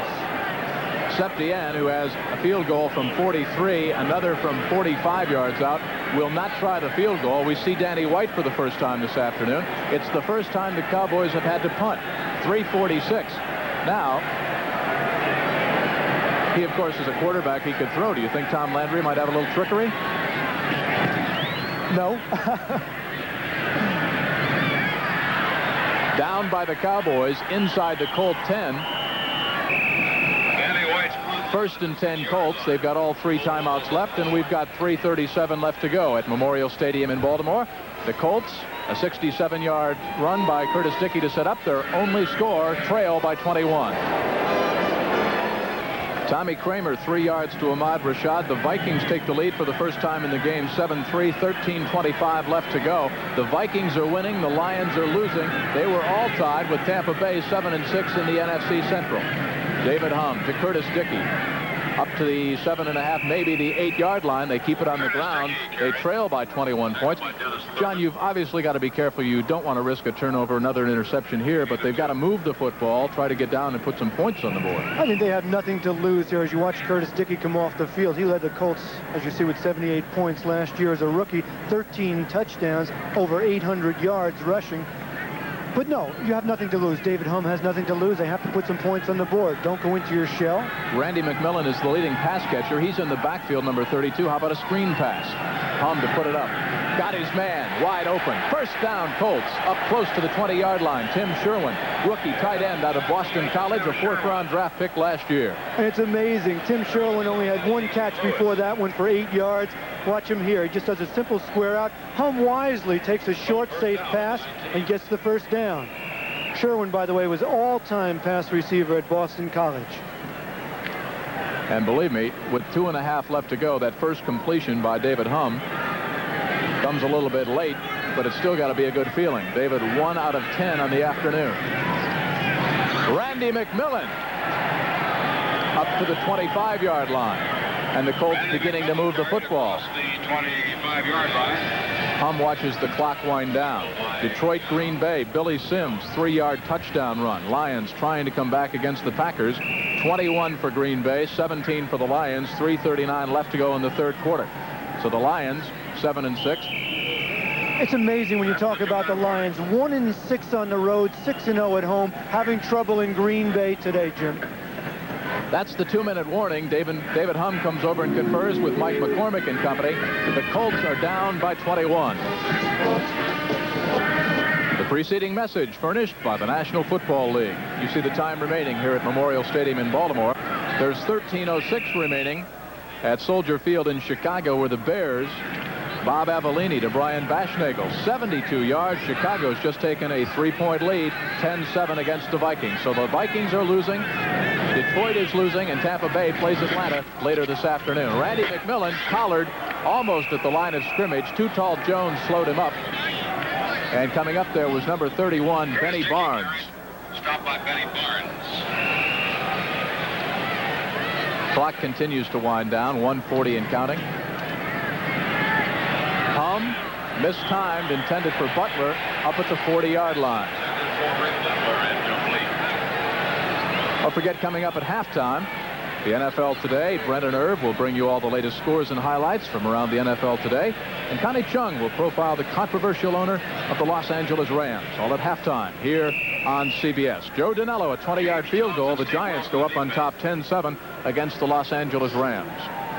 Mike Garrett will kick it away. Steve Wilson back deep along with James Jones. Garrett's last punt went into the end zone, John. That was the first punt in 64 punts by Garrett this year that went for a touchback. With the wind at his back, short kick. Jones at the 33. Looks for the wall. Does a stutter step across the 40, up near the 43. And we'll see how Glenn Carano does with the 2-minute drill. You know, it's interesting when you talk to Glenn Carano. This is a confidence builder for him, a showcase for him, as we talked about before. And one of the things that he told us yesterday when we talked with him is that he is a quarterback a little bit like Roger used to be, who got down on himself when things went wrong. Obviously, that was one of the things he wanted to work on today. He told us that if something went wrong, it wouldn't bother him, and he'd come back and use the weapons he has. Of course, nothing has gone wrong for the Dallas Cowboys today. A lot of weapons. Number 88, Pearson, wide to the left side. Dorsett moves back into the eye with Ron Springs. They'll keep it on the ground. Springs bucks it straight ahead up near the 45-yard line. So Tom Landry apparently content to sit on a rather comfortable 21-point lead at the moment. Don't doubt Carano's arm for any moment. He completed a beautiful 55-yard spiral to Tony Hill last week against the Bears. A key pass there that set up the initial go-ahead score for the Dallas Cowboys. And Jim, everybody that you talk to around the league and in the Dallas organization talks about Carano's ability to throw that long pass. A beautiful soft touch and yet a strong arm. Great ability to throw that long pass. Carano with a good gun, 5 out of 8, 33 yards passing, 1 touchdown. Second down, 7 for the Cowboys. 49 ticks left on the clock. Timmy Newsome over the right side, close to midfield. Dallas will sit on their 21-point lead and go in leading comfortably at halftime. Donnell Thompson, the rookie out of North Carolina, stopped Timmy Newsome. Of course, the Cowboys, when they go in at halftime, will undoubtedly get a report from RFK Stadium, which finds the Eagles 13-9 right now over the Washington Redskins, and about 8 minutes left to go in that football game. Next week's showdown time, Dallas versus Philadelphia for the title. And of course, the Cowboys can control their own fate because they have already clinched at least a playoff berth. If they beat the Eagles, that's it. they will win the division. Newsom will run out the clock, and the Colts will go in trailing as they have most of the season, but not by such a big margin. The Dallas Cowboys scored on their very first 2 possessions and are in complete control of this football game. There's the gun. That's the end of the first half, with the Cowboys leading 27-6. Don't forget, scores and highlights coming up with Brennan Irv from the NFL Today, and a feature on the Los Angeles Rams owner. All coming up next.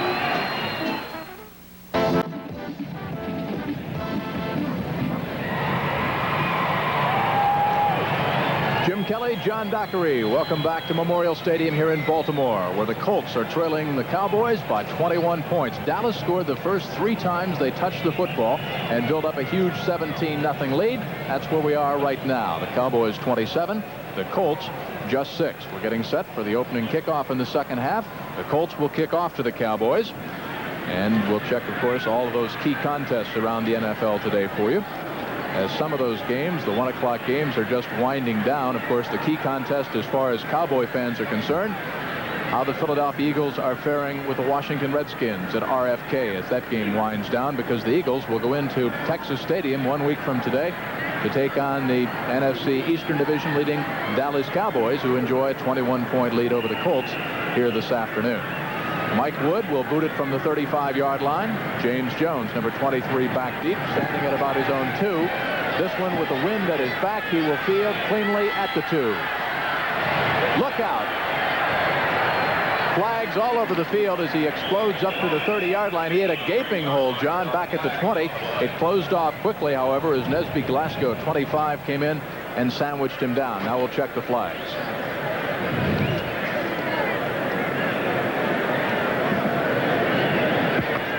Against the Dallas Cowboys will negate a fine run back by James Jones. One of the few times the Cowboys have been penalized this afternoon.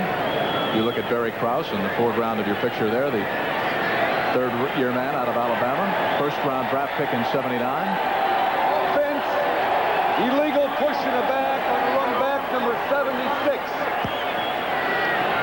There you take a look at a rather ominous graphic.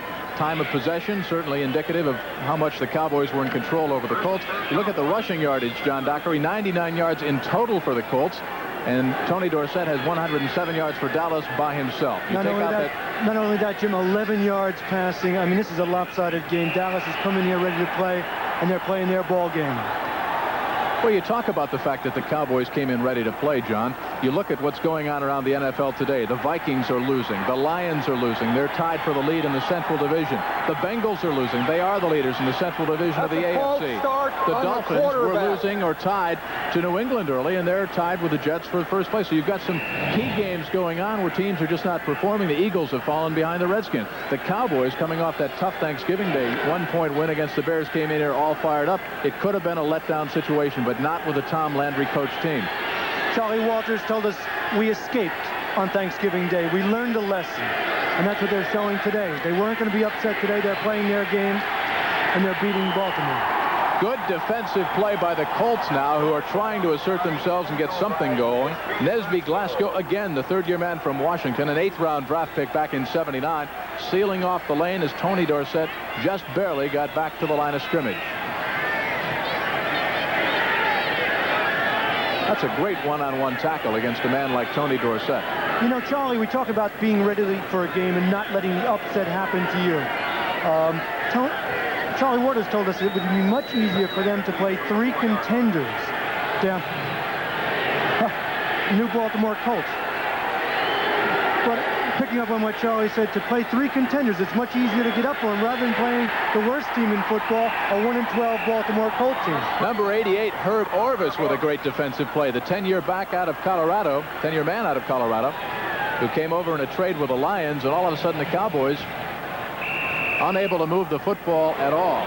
You take a look at some loyal fans, because it's been a dismal season here in Baltimore. They won their first game and then 12 consecutive defeats. Little to cheer about, but right now the defense rising to the occasion. And if they can halt the Cowboys here, they should get it back in pretty good field position.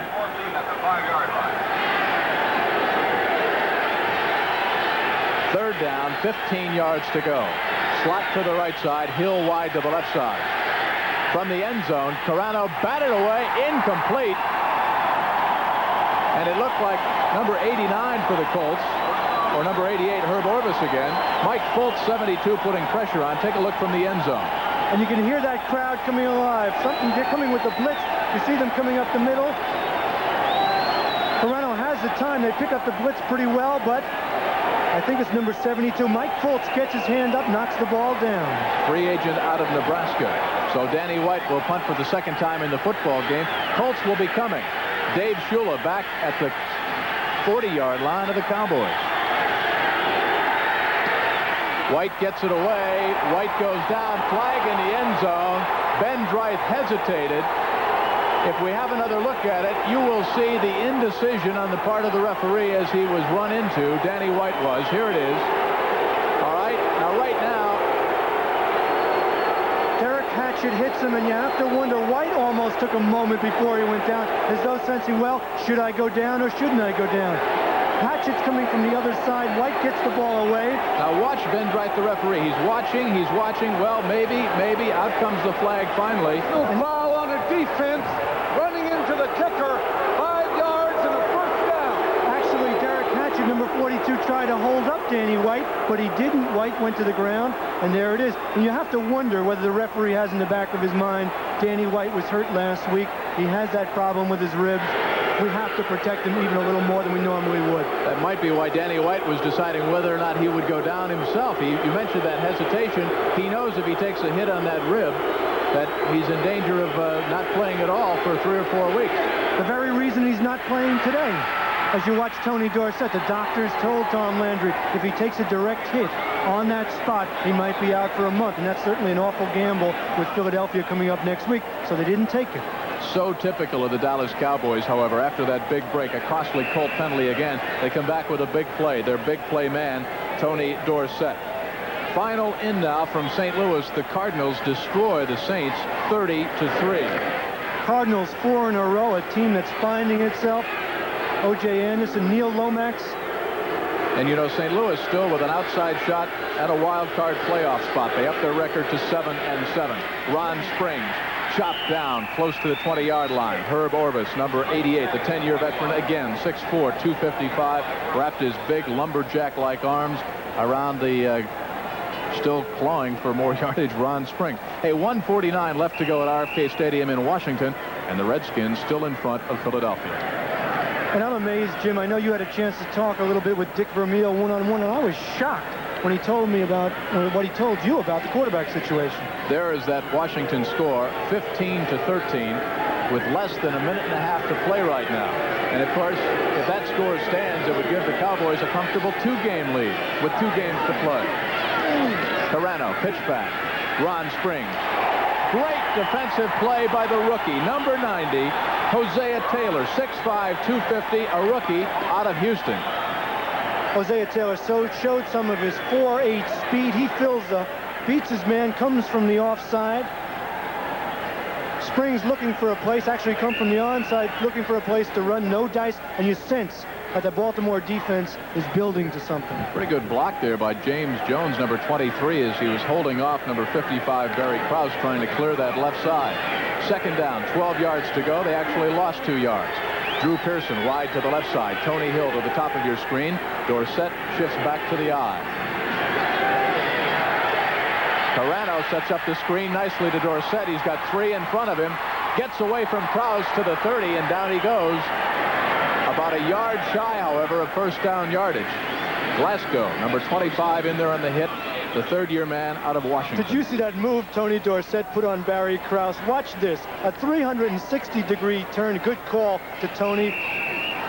And watch Tony do his thing. Possibly the best back in the NFL. Now, the ball was actually deflected by Mike Fultz again, John. He deflected it, but Dorsett was still there. Look at that move right there. Looks like a Baryshnikov in cleats. 3rd down, a long yard to go for the Cowboys. They go to the double tight end alignment. Springs and Dorsett are in the backfield. Carrano in control. A 21-point Cowboy lead, and the Eagles are losing. First down, Cowboys, up to the 34-yard line. Room around the right side. Derek Hatchett, the 2nd-year man from Texas, number 42, in there on the tackle. Final in from the Orange Bowl. The Dolphins 24, New England 14. So Miami now goes to 9-4-1. The Jets, playing in Seattle, are 8-4-1. Green Bay handing it to Detroit. The Lions were 7-6, tied with the Minnesota Vikings and the Tampa Bay Buccaneers at 7-6. So if that score stands, the Vikings were also losing. Tampa Bay has an excellent chance to put some ground between themselves and their nearest opponents. A lot of our viewers will see Green Bay next week. Also a showdown game. Minnesota goes into Detroit. Nowhere to run that time. Ed Smith, the second-year man from Vanderbilt. Herb Orvis again in there on the hit. That's right. Minnesota Vikings and the Detroit Lions from the Silverdome in Pontiac, Michigan, here on CBS next Saturday. All starts off, of course, the NFL today. You look what San Francisco is doing in Cincinnati. The Bengals were 10-3. The 49ers, of course, have clinched that Western Division with a record of 10-3 going in. And Bill Walsh was going to rest some of the regulars. I think it's wise that he didn't. You lose that momentum. You're heading towards the playoff. It's a team that has just come on into playoff prominence. You have to build to the playoffs, as Tom Landry wants to do right here. Ed Smith again, and the Baltimore Colts defense embarrassed in the first half, really coming out hitting here in the second half. A costly penalty, roughing the punter, as Danny White was knocked down in the end zone. You look at Tom Landry, the only coach the Cowboys have ever had. 22nd season. 5 Super Bowls, 2 victories in the Super Bowl, 16 straight winning seasons. The man is just phenomenal. This is the 7th consecutive season that he will have the Cowboys in the playoff. 3rd and 14. Hill to the near side. Slot to the top of your screen. Drew Pearson is outside. Carano out of the shotgun. Loose football. The Colts have it. Baltimore's ball. 1st and 10 at the 23-yard line of the Cowboys. Carano simply couldn't hang on to the snap out of the shotgun, and it's Hosea Taylor, the rookie, an 8th-round draft pick. You look at Carano, never had control off the snap, and it's the first turnover against the Cowboys. Carano just juggled the ball there, might have been looking upfield for his receivers a little earlier, and that's one of the problems with the shotgun, receiving that snap from the center. Baltimore in good position as Dallas leads them 27-6 here at Memorial Stadium. And a little breathing room for the Cowboys in that NFC East. The Eagles have lost to the Washington Redskins. Their record now 9 up and 5 down as they go into Texas Stadium 1 week from today. David Humm gives the ball to Randy McMillan inside the 20-yard line. The offensive line begins to assert themselves, as the Baltimore Colt defense did the last time the Cowboys had the football. And Jim, I'm shocked by that Washington score over Philadelphia. They lost last week to Miami. I know you had a chance to talk to Dick Vermeil, and he had some astounding thoughts on his quarterback situation. Well, the Eagles had only scored 10 points in 60 minutes of football. They scored 7 points in the second half against the New York Giants, just 3 points in the second half on Monday night against the Dolphins. 2nd down and 6. We'll pick up on that in just a second. Curtis Dickey explodes inside the 20. He's gone. Touchdown, Baltimore.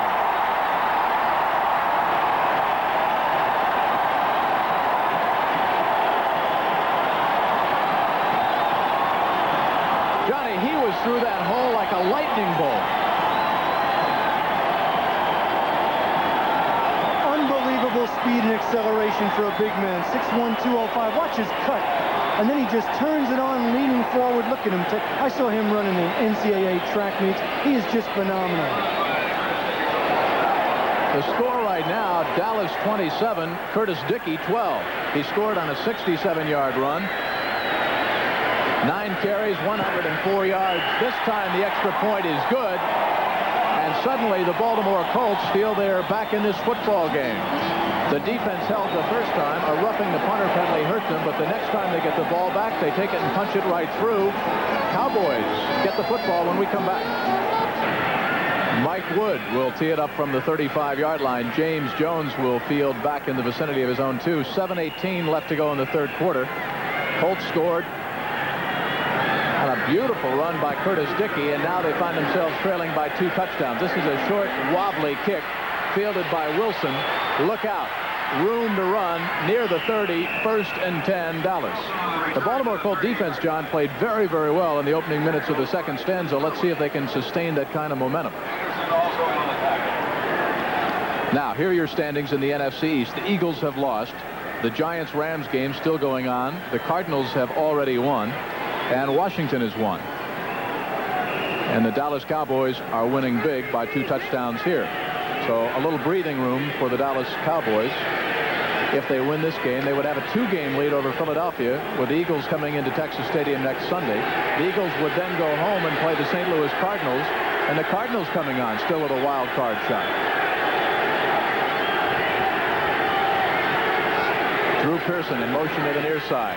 Carano finds him. Low pass. Pearson picks it up. Incomplete. Kind of a slow call there, John Dockery. He trapped it. Hey, take a look at it again here. Pearson in motion. Fakes going upfield. Just comes back. And he picks it off the dirt like a shortstop. Pick it up, Drew. On 1 bounce. Take it upfield. Incomplete pass. Pick up like that, George Steinbrenner will try to sign it. Bucky Dent was hurt this year. I bet Pearson could play shortstop. 2nd down and 10. 7:04. Clock stopped on the incompleted pass. To the near side, Tony Hill. Drew Pearson to the top of your screen. Cowboys need to get a little something going here. The Colts feel the momentum might have changed. They've got a long way to go to really threaten, but they're back in it and they're playing a little bit solid football. Tony Dorsett. 6-yard pickup. Brings up 3rd down and 4.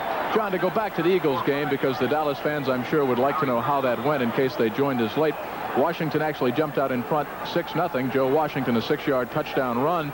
The extra point was missed. Redskins led it 6-0. Jaworski 25 and 5 yards to Billy Camfield. 13-6 at the intermission. Eagles were on top.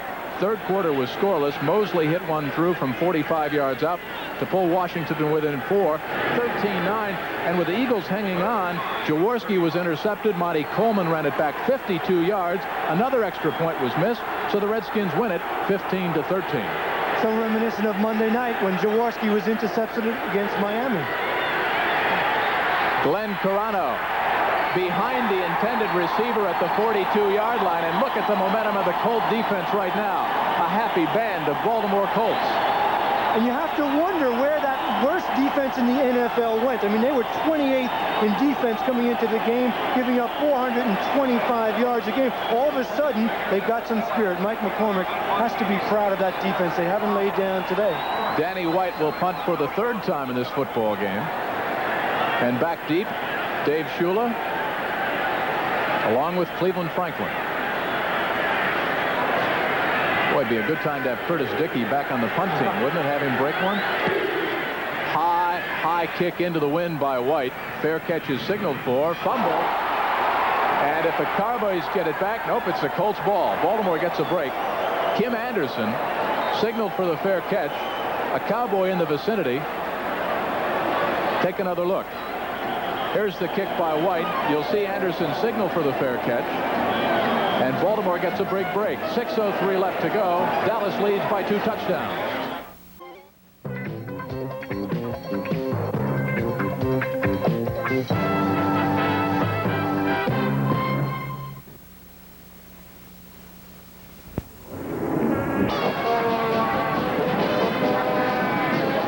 We've got 6:03 left to go in the 3rd quarter here at Baltimore Memorial Stadium. The Colts fell behind by 3 touchdowns. They've closed the gap to 14 points. The injured player is Kim Anderson, number 26, who signaled for the fair catch over near the Cowboys bench. So while they're attending to him, let's check in with some scores around the NFL today. The Green Bay Packers on top over Detroit. Quite a surprise because the Lions were 7-6, tied with the Vikings in Tampa Bay for the top spot in that NFC Central. Lions play host to Minnesota next week. You see the Vikings have already lost to the Chicago Bears. Dallas fans, of course, know what good defense the Bears were capable of playing, as Chicago gave the Cowboys quite a scare on Thanksgiving Day. So these are the updated standings now. The Vikings have lost to fall to 7-7. The Lions are losing. They would likewise go to 7-7. Right now, Tampa Bay is just kicking off against Atlanta. So they've got a chance to put some distance between themselves and the Vikings and the Lions. And Green Bay, if they hang on to win, would likewise be 7-7. You have to think that Green Bay trade, Lofton, Jefferson, all those wide receivers, and of course, quarterback Lynn Dickey is back for the 2nd week and 2 wins under his belt. Next Saturday, CBS Sports starts your day at 12:30 Central Time with NCAA basketball action as the Marquette University Warriors take tip-off against the Deacons of Wake Forest. And then the NFL Today kicks off with a special Saturday broadcast at 3:30 Eastern Time, followed by the Vikings and the Lions, as we've told you, from the Silverdome in Pontiac, Michigan. Great sports here on CBS next Saturday at 12:30 Central Time. And then Sunday, a big doubleheader. The Giants at St. Louis, the Green Bay Packers at New Orleans, and, of course, the game everybody was waiting to see, the Eagles, who were upset today by the Redskins, playing at Texas Stadium against the Dallas Cowboys, who right now have a 2-touchdown lead against the Baltimore Colts. There goes Kim Anderson, number 26 for the Baltimore Colts. 5'10", 184, the second-year deep back out of Arizona State, who will obviously not be seeing any more action this afternoon. We'll try to get an update on his injury for you. In the meantime, it's 1st and 10 Colts. They scored the last time they had the ball. Curtis Dickey, his second touchdown of the afternoon. Wide receivers left and right. Butler in the slot. Carr is outside of him. Dickey is in there along with Randy McMillan. McMillan gets the call. He goes head on at the line of scrimmage and picks up 5. Randy McMillan. Bob Brunig with an interception in the afternoon. The 7-year man out of Arizona State in there on the hit. On the tackle, Mike Hickman.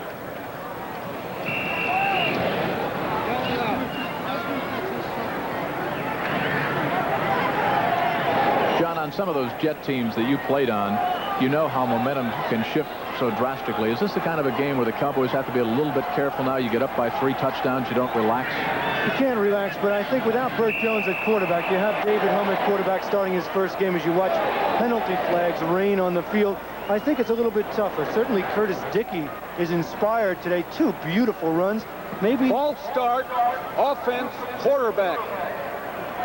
sometimes one great running back sees another great running back in the other uniform. Tony Dorsett, of course, I speak of, and that inspires him to a little bit greater heights. But I think without Burt Jones at the quarterback controls, I think it'll be tough for the Colts to come back, because they have to throw the ball. They just can't rely on one man, Curtis Dickey.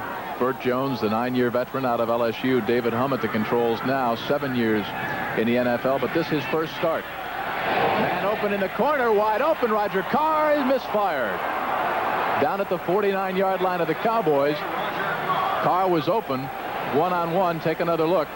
Carr, with that great speed, really a thoroughbred wide receiver, told me today he was just going to come out and enjoy the game. Drives on Thurman, the inside fake, turns Thurman around. The ball is just thrown too far outside. Carr can't get to it. He was open. You saw the early responsibility was D.D. Lewis.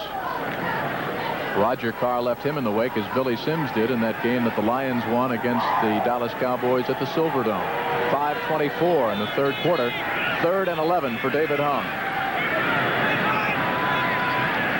Here come the Cowboys on the blitz. He releases quickly, incomplete, intending it for number 84. The Colts looping out.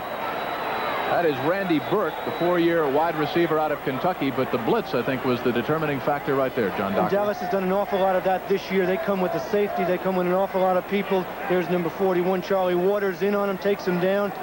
Humm just can't find his receiver soon enough. And that's part of being rusty. A quarterback's reflex is reading the blitz when it comes and knowing where to go with the ball. Charlie Waters, 11 years from Clemson, and those Tigers ranked number 1.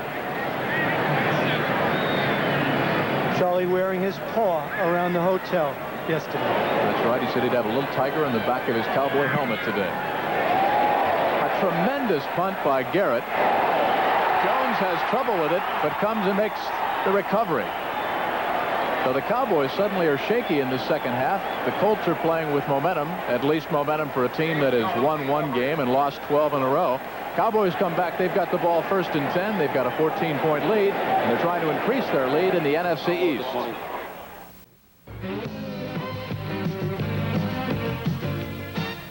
Giants a win over Ray Malavasi and the Los Angeles Rams. So the Giants, John Dockery, are still alive for a wild card playoff spot. They up their record to 7-7, joining the Cardinals, and are just 2 games back of the Philadelphia Eagles. The Eagles really have to watch themselves. They might miss the playoffs, which would be shocking when you consider 2 weeks ago they were in first place.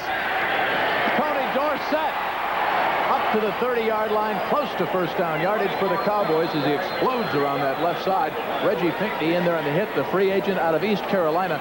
Big hole around the left side. Pat Donovan, Herb Scott, a couple of all-pros, 67 and 68 with a big hole. Everybody else looks like they're standing still when Tony takes off, but you have to be impressed with his sure tackle by Pinckney. Takes him down. Tony was gone if he didn't. Tony Dorsett prior to that, 24 carries, 126 yards. So he's up around the 135-yard mark. They need a short yard here, and Ron Springs gets close to it. Springs, 3 touchdowns, 2 on the ground, 1 out of the pass from Glenn Carano. Ed Smith made the hit, and apparently will bring the chain out for the first time this afternoon. You mentioned Tony starting to pile up the yardage. In 1978, he had a pretty good day against the Colts also, where he carried 15 times for 147 yards. You might remember in that one, he caught a 91-yard touchdown from Roger Staubach. You know, you look at the NFC East, the Philadelphia Eagles were undefeated earlier in the year. Then they hit a little slump. But now they have lost to the New York Giants at home. They lost to the Miami Dolphins on Monday night. They have lost at RFK Stadium. They have lost 3 games in a row. That's something that a Dick Vermeil coach team has not done in the 5 years he's been in Philadelphia. And the question comes up now, what is going to happen to the quarterback situation? He told me earlier in the week that Ron Jaworski's confidence was nil after that Miami game, after the interception, which led to the go-ahead Dolphins score. We'll pick up on that in just a second. In the meantime, 1st and 10 Cowboys, less than 4 in the 3rd quarter. Big hole for Dorsett. Dorsett with a nifty move up to the 48-yard line. He does that little stutter step, reverses his field, cuts it back. Derek Hatchett, a touchdown-saving grab for the 2nd-year man out of Texas. And watch the moves Dorsett puts here. He makes it look so easy. He's so smooth. No wonder Jimmy Brown called him the best back in the league. You see that quick little darting move? That's the one that makes a defensive back miss. You're coming up, you have your sights set on him. All of a sudden, he changes direction right on a dime, and you can't hit him. And then when he's about to be tackled, he reverses his field again and still picks up another 3 yards there. That Green Bay Lions game is now a final. The Lions have lost. The Packers have won. So Green Bay goes to 7-7. Likewise, the Lions.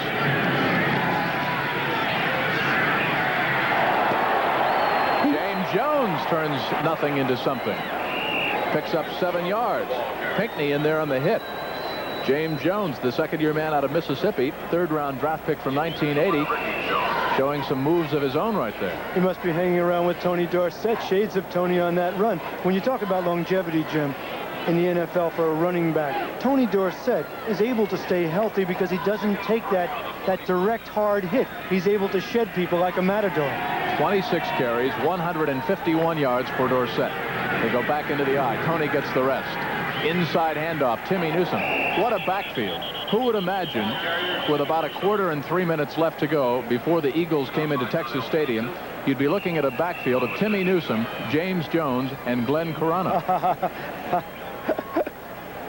To get back to that Eagles quarterbacking situation, Vermeil said that his quarterback's confidence was almost non-existent at this point. They managed to score only 7 points the entire 2nd half against the New York Giants. They lose at home 20-10 to the Giants, who themselves are now alive, very much so, for a wild card spot.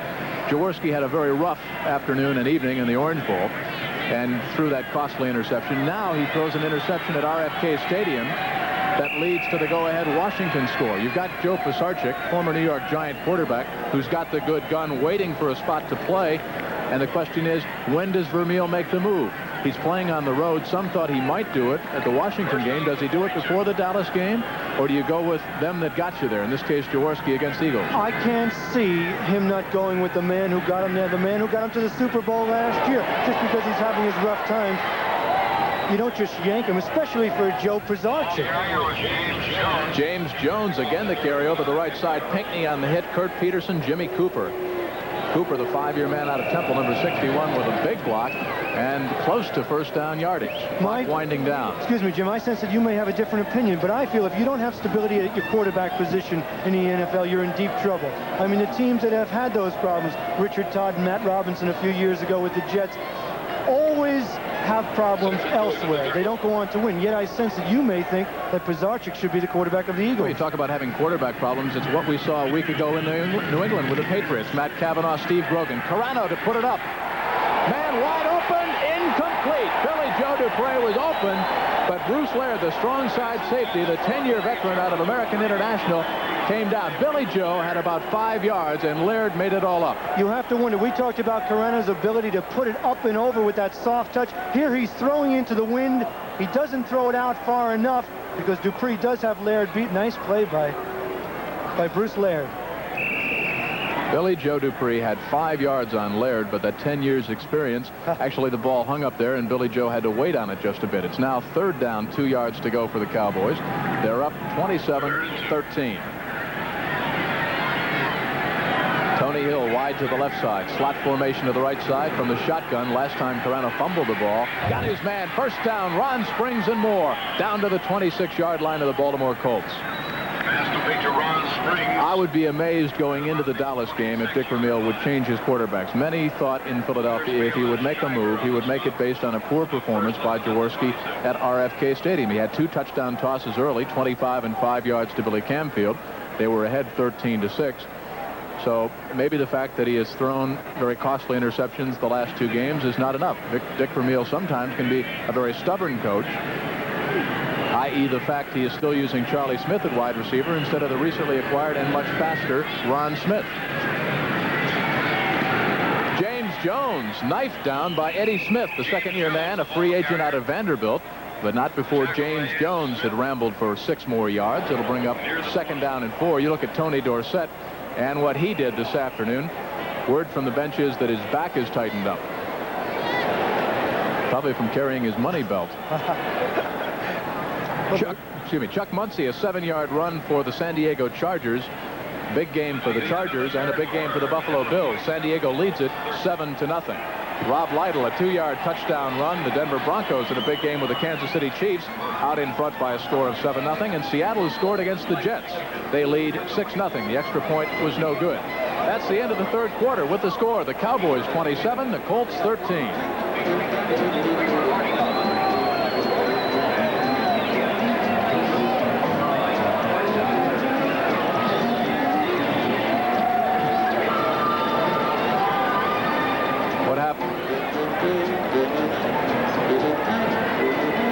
Jets losing to Seattle, that's a surprise. I talked to Buttle and Rasmussen yesterday, and they thought defensively, Buttle thought defensively, they probably had the best game of their year last week against these Colts, and I'm surprised without Jim Zorn that Seattle would jump on top.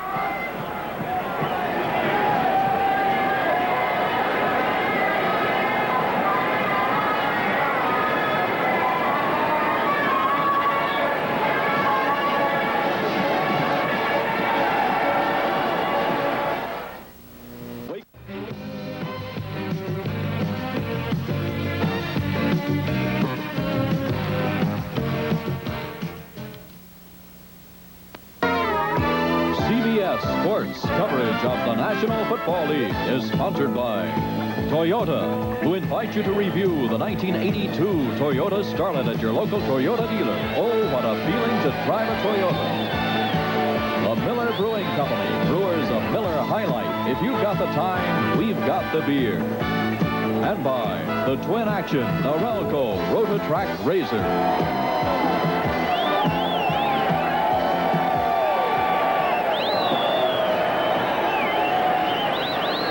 Jim Kelly, John Dockery back for the final 15 minutes here at Baltimore Memorial Stadium. The Cowboys in complete command by a 14-point lead, 27-13. And it's cold here in Baltimore. John, interesting statistic. The Dallas Cowboys ran 22 plays in the 3rd quarter. The Colts just 5, but Baltimore the only team to score in the 3rd quarter. On 2nd down and a short 4, not much doing on the left side that time as the Colts sealed it off pretty well. Hey, Atlanta has just taken a 3-0 lead against Tampa Bay. Mike Luckhurst field goal of 38 yards. So the Lions have lost, the Vikings have lost, and Tampa Bay is losing. The 3 teams that were 7-6 all tied for the lead in that NFC Central. 8-8 wins the NFC Central, huh? Maybe. You talk about Pete Rozelle and parity. Well, there it is, exhibited in the NFC Central. 3rd and 3 for the Cowboys from the shotgun. Carano underneath. Taken away by the Colts. Intercepted. Nesby Glasgow still in his feet. Back to the 25. The Colts defense coming on strong here in the 2nd half. And now some tempers flaring up down there at about the 27-yard line. Not a bad pass by Carano. Simply a great defensive play. Here's what Nesby Glasgow is saying to himself. Give me that ball. He rips it out of the receiver's hands. Simply takes it right away from the intended receiver, James Jones. We'll be back with more of the Cowboys Colts after this word from your local station.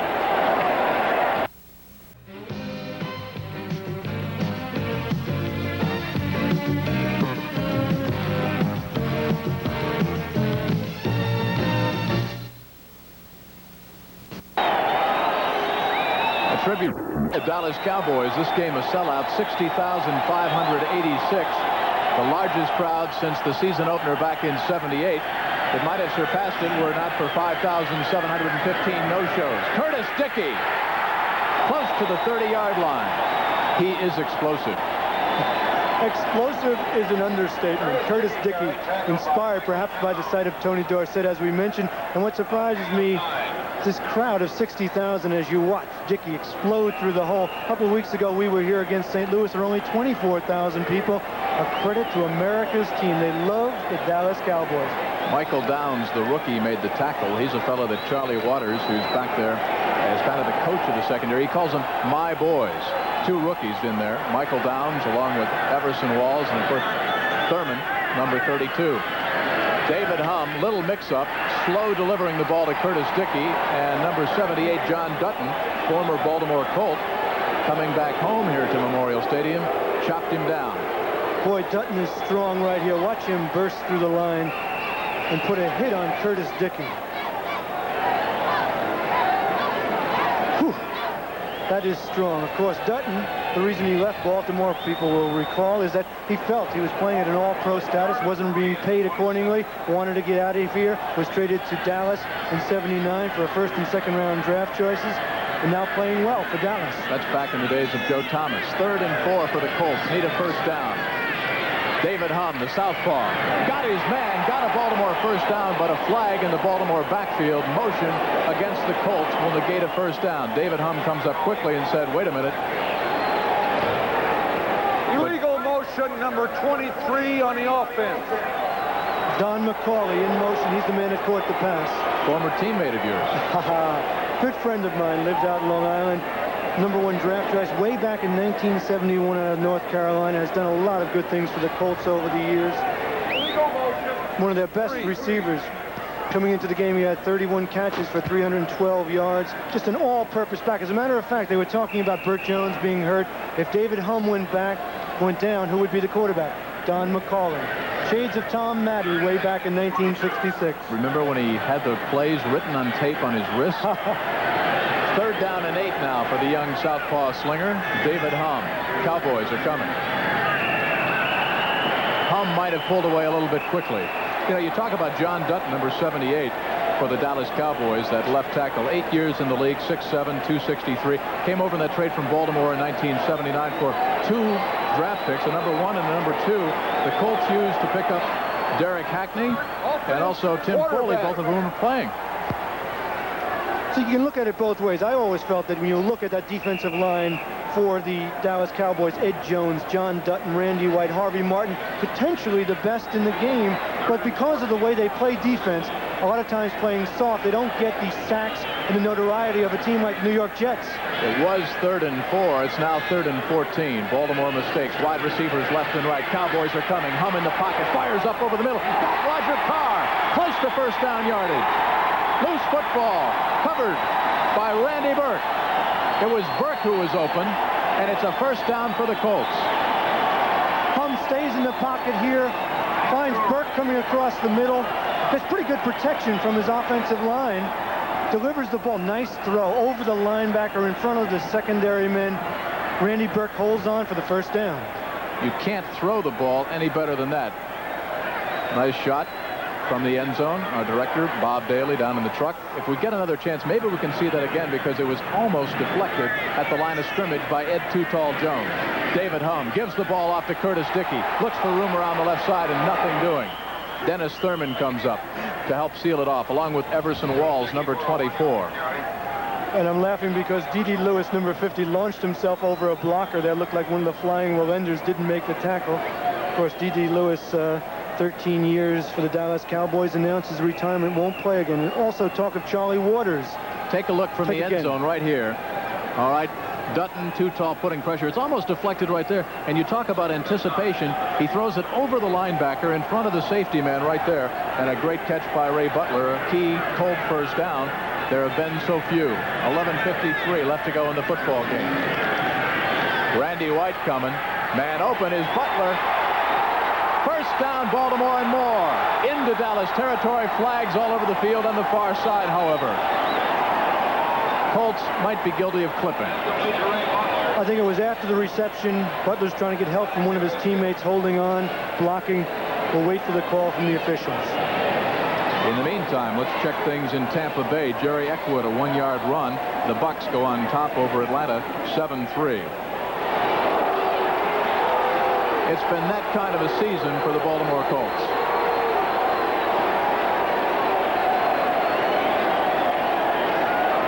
Not much to cheer about for the faithful fans. And there are about twice as many as were here 2 weeks ago when we were here when the Cardinals came into town. Offensive holding, number 81. Roger Carr guilty of holding and hanging on downfield, probably trying to help throw a block. It's been a long afternoon for that man. David Humm, 3 out of 15 in the passing department, but he started out 0 for 10. Just 39 yards. A long afternoon for Roger Carr. Hasn't caught a pass. Has been open a couple of times. Humm hasn't been able to get him the ball. Cowboys are coming again. 2nd down and 7. Look out. Man wide open is Butler. Needs a block. Another Colt first down up near the 48-yard line. Simply down and in pattern, and Butler was wide open. Butler, the second leading pass receiver on the Colt team coming in. 38 catches, 661 yards, 6 touchdowns, averaging about 17.5 yards per catch. Butler's a fine wide receiver, 2nd year out of USC. Last week, in a dismal day for Baltimore all around, he had 5 catches for 88 yards. Been a consistent receiver all year long. Wide receivers left and right. Line of scrimmage, the 48-yard line. Little pitch back. Again, late on the delivery. Curtis Dickey looks for some running room. And there is the power of a Curtis Dickey. He was trapped behind the line of scrimmage for a good 6 or 7 yard loss. Managed simply that time, John Dockery, to outrun the containment. And just step over people. He looked like a hurdler. Stepping over tacklers, giving them the leg and taking it away. Curtis Dickey. When you look at Dickey and McMillan as weapons in the backfield, it could be 2 of the best in the future down the road for the Baltimore Colts. You know, a few seconds ago, you saw the shot here at Memorial Stadium of the sellout crowd. There wasn't really much for these fans to cheer about. They have lost 8 straight games here at Memorial Stadium, going back quite a ways. Movement on the right side of the Baltimore Colt line. Jumping off is number 68. That's Jeff Hart, the 5-year man out of Oregon State.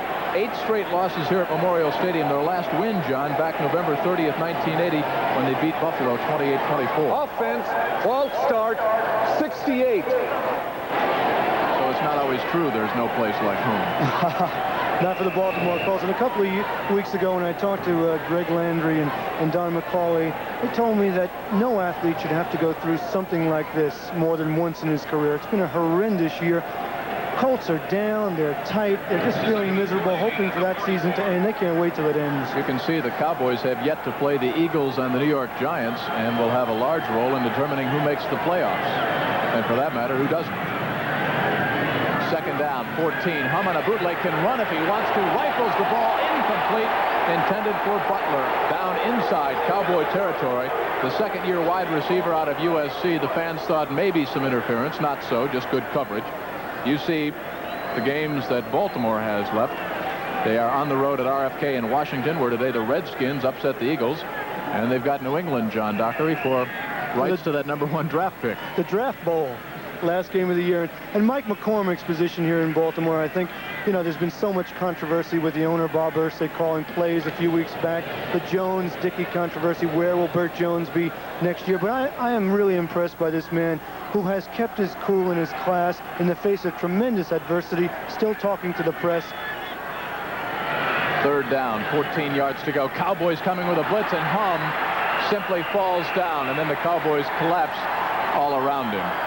David got his feet tangled up with himself down there, and the Colts will be faced with a punting situation. Again, when you've lost 12 games in a row, things like this happen to you. You wonder if David Humm doesn't wish he were back on that golf course in Las Vegas about this moment as he trips over his feet and goes down. You saw that shot of Mike McCormick, one of the class coaches in the National Football League, the 7th coach in the history of the Baltimore Colts organization. And a lot of speculation here in Baltimore, John, as to who number 8 will be. Well, a few weeks back, he was told that his assistant coaches wouldn't be back, and it certainly looks as though Mike McCormick will not be the coach of the Baltimore Colts next year. Garrett gets away a pretty good kick, takes a Baltimore bounce down inside the 30 in the vicinity of the 27-yard line. 10-10 left to go in the football game. Dallas, as they have been most of the way, in complete control. They led 17-0. Colts scored in the third quarter, and it's a 2-touchdown lead for the Cowboys.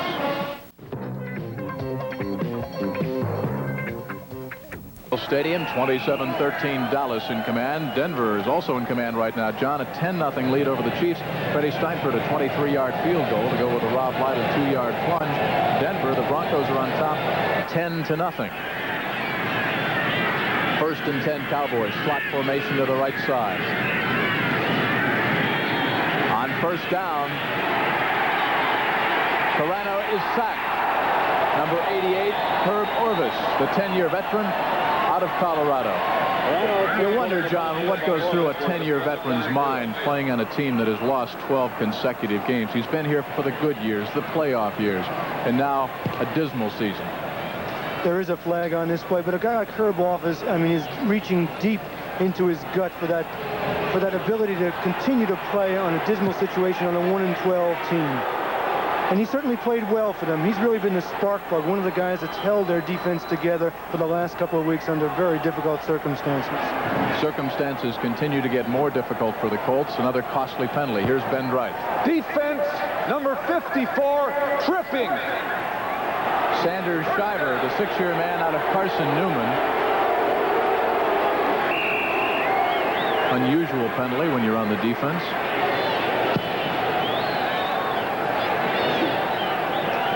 First and 10, Cowboys. All the way up at the 37-yard line of Dallas. They shift back into the eye. Tony Dorsett is back in there. Behind Ron Springs. Dorsett, another 9-yard pickup. Reggie Pinckney, the 5-year man out of East Carolina, in there on the hit. And it's interesting to see that Tony Dorsett is back in the game, because Tom Landry is a man that does not believe in resting his people. He wants to keep that momentum going. Tony Dorsett's back tightened up a little while earlier. Another coach might have set him out for the rest of the game when you're leading 27-13. Tom Landry says, look, if your players are healthy, you play them. We asked him about Danny White. If this were Philadelphia instead of the Baltimore Colts, would Danny White have played? He said no, he's not ready to play. And Glenn Clarano has done a fine job running that offense today. Ron Springs punches it up close to the 50-yard line. I've got to believe, though, if this were Philadelphia, if the division were on the line, you'd see Danny White in there. We asked him that question, and he said, no, you wouldn't. Oh, I know. I stood there with you. 9:03 and counting left to go in the football game. Dallas trying to increase their lead in the NFC East to 2 full games over the Eagles, who were upset at RFK Stadium in Washington by the Redskins today, 15-13. First and 10, Dallas driving again, approaching midfield. Backs are split. Dorsett and Ron Springs. Pearson in motion to the near side. On first down, right on the money, man wide open, incomplete. He had it and was stripped of the football by Reggie Pinckney. That was Tony Hill. You don't see Hill drop many of those. He makes much tougher catches than that. Good recovery by Reggie Pinckney, and he got his hands in there to pull Tony Hill's arms. Look at yards rushing. Tony Dorsett, 160 yards to Baltimore's 135. And if you take away Dickey's long run, you can see what Baltimore is doing on the ground today. Dorsett, 27 carries. Tony's best game of the year, by the way, 162 yards. That came back in early September against the New England Patriots. Second down and 10. Carano up top. Rifle arm. Tony Hill, incomplete. And a fine defensive play by number 54. Sanders Shivers, the 6-year veteran. How about that? A linebacker, one-on-one, stride for stride with Tony Hill. And he had help deep from the defensive back, but it's amazing to see Sanders Shiver going so far, so deep downtown to help out on this play. Take a look at it. Shows you about the mobility of the linebackers in the NFL. They have to be able to run as well as hit.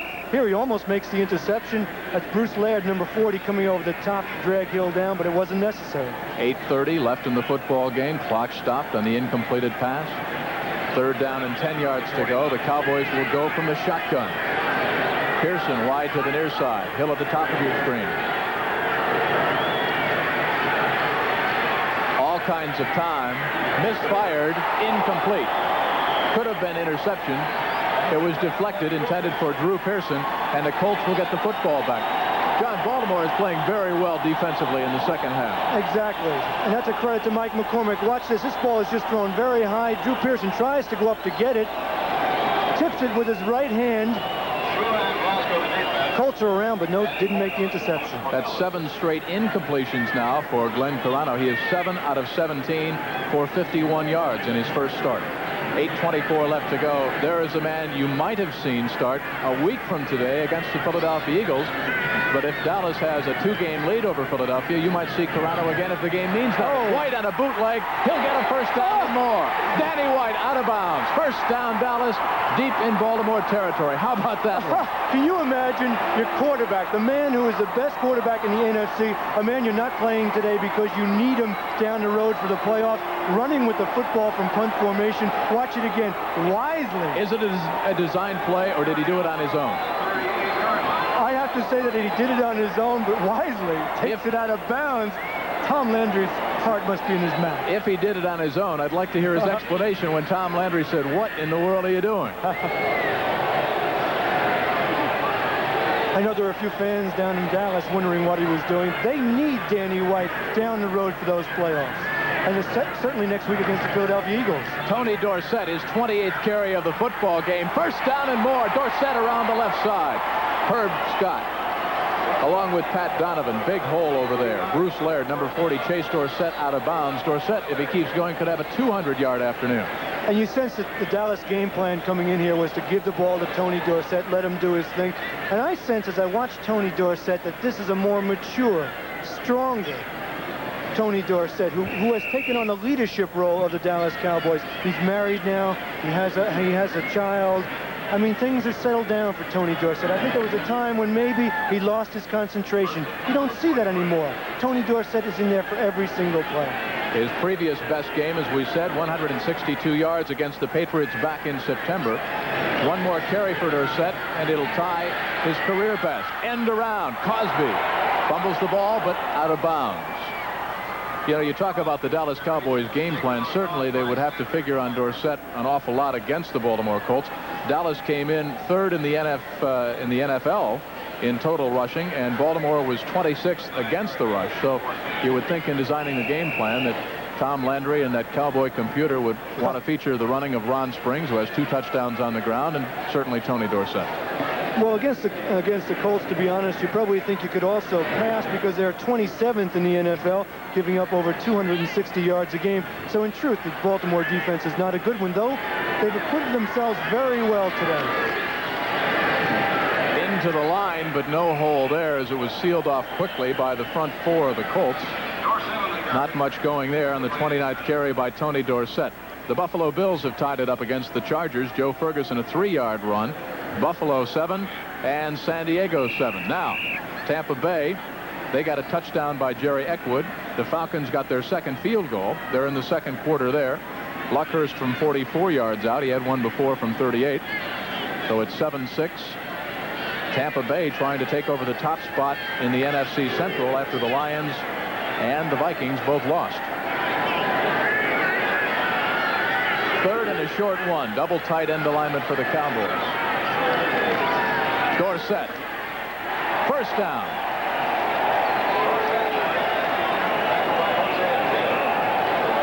If they give him forward progress, it's first down. It was Jones carrying. What a fill by number 52, Ed Smith, in the middle linebacker position. What I was saying about Baltimore before, it's not a great defensive performance for them when you see Dorsett getting all of that yardage, but you have to remember that the Colt offense started off the game with an interception way down deep in their own territory. So Baltimore's defense has not folded. They've hung in to a game, and they're only trailing 27-13. Well, significantly, with 7 minutes left to go in the game, if Septien can hit here from 22 yards out, make it a 32-yard field goal, it'll be the first points the Cowboys have put on the board here in the second half. He got it. A 32-yard field goal by Septien out of the hold of Charlie Waters. and the Cowboys increase their advantage to 16 points. 30 for Dallas and 13 for the Baltimore Colts. Septien will tee it up. The Colts will get a couple of more shots. The outcome not really in doubt. Dallas awaits the Eagles.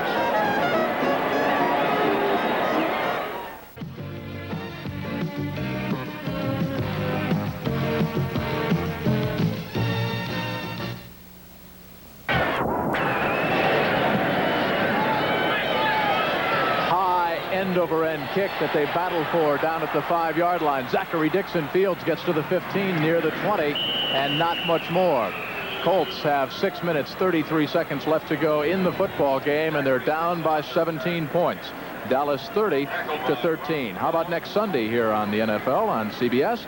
It all, of course, begins with the NFL Today. Then the New York Giants will be at St. Louis. Both those teams very much alive for a wild card berth, as are the Green Bay Packers. The Saints are not, but they are always tough at the Superdome down in New Orleans. And then, of course, the second half of the doubleheader. The Eagles upset by the Redskins today against the Cowboys, trying to increase their lead to 2 full games. Very important, though, John. The Eagles, even though they lost today, and the Cowboys, even by winning, Dallas cannot clinch the division. They have already clinched a playoff spot. Butler is open at the 35. First down, Colts. Nice throw by David Humm. He throws it over the linebacker, number 58, Mike Hegman here. As you watch Butler taking it upfield, doing the square out deep. Perfect throw here. Butler makes the catch for the first down. And Dennis Thurman comes up with a good hit, the 4-year man from USC. 6 interceptions for the Cowboys. The Dallas Cowboys lead the NFL in interceptions with 30. Everson Walls, the rookie, number 24, has 10 of those 30. Under 6 minutes to go. Humm will have to go up top if he wants to score. Curtis Dickey across the 40, near the 43-yard line. Benny Barnes, the 10-year veteran out of Stanford, a free agent. Boy, that was some fine. You know, you talk about that Dallas defense, and statistically, it's a strange situation. I mean, they rank 25th in the NFL versus the pass, yet they have the lowest completion percentage allowed. So sometimes statistics can be misleading. That particular stat is based on total yardage. It's kind of the bend but don't break principle for Dallas. Butler wide to the left side. Roger Carr to the right side. Curtis Dickey again. Across midfield down into Cowboy territory. And you certainly would have to wonder why they're keeping it on the ground this late in the football game. John Dutton, a former Colt, in there on the tackle for the Cowboys, the 8-year veteran out of Nebraska. So you've got a couple of former Sooners, a couple of former teammates going against each other there. Dutton for the Cowboys and David Humm for the Colts.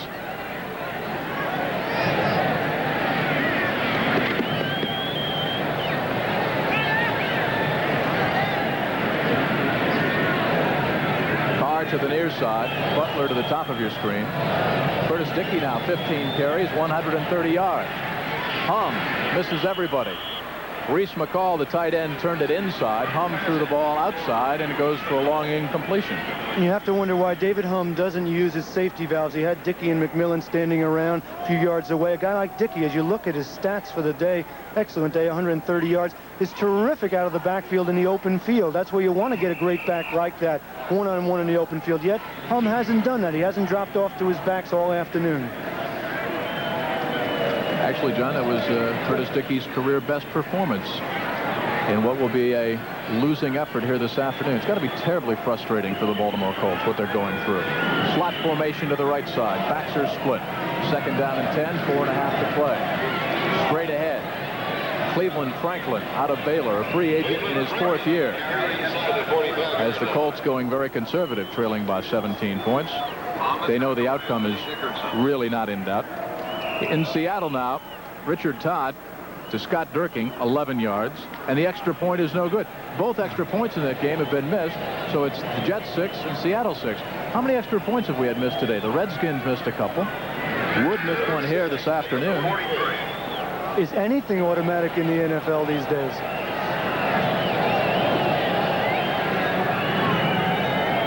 Under 4 minutes.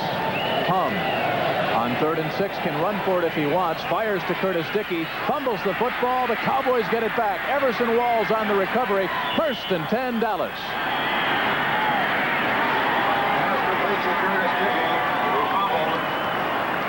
Curtis Dickey would have been stopped shy of first down yardage. He made the pass reception, coughed up the football. Everson Walls recovered. First down, Cowboys. We'll be right back.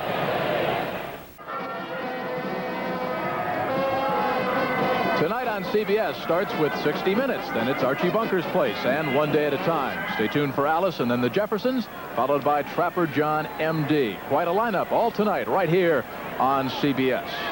Great shot by our director, Bob Daly. Moon over Baltimore. 3 minutes and 40 seconds left to go. Carano at controls. James Jones has replaced Tony Dorsett. Timmy Newsome has replaced Ron Springs. It looks almost the same. Goodbye, James Jones. Touchdown, Cowboys.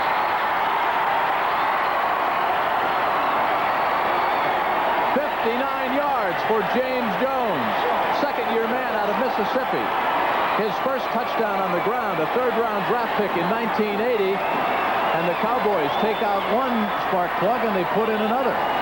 When you look at James Jones, he reminds you a little bit of Tony Dorsett, that same kind of quickness and speed. Here, great cut right there. Nelson Glasby takes it in, and Jones off. Oh, another good cut. Number 42, Derek Hatchett missed. He made two defensive backs miss. Takes it all the way for the touchdown. And how deep are the Cowboys? Every time you turn around, there's a new player breaking a game open for them. If we could see that one more time, I want to show you the block by number 68, Herb Scott, the 7-year veteran, and what a job he did. He was like a bulldozer. Snap, spot, kicks, perfect. Cowboys go back home to Texas Stadium with a 2-game lead in the NFC East to greet the Philadelphia Eagles. Take a look. Watch Herb Scott. Boom, right there as he leveled number 52 for the Colts, Ed Smith. James Jones, 59 yards. We'll be right back.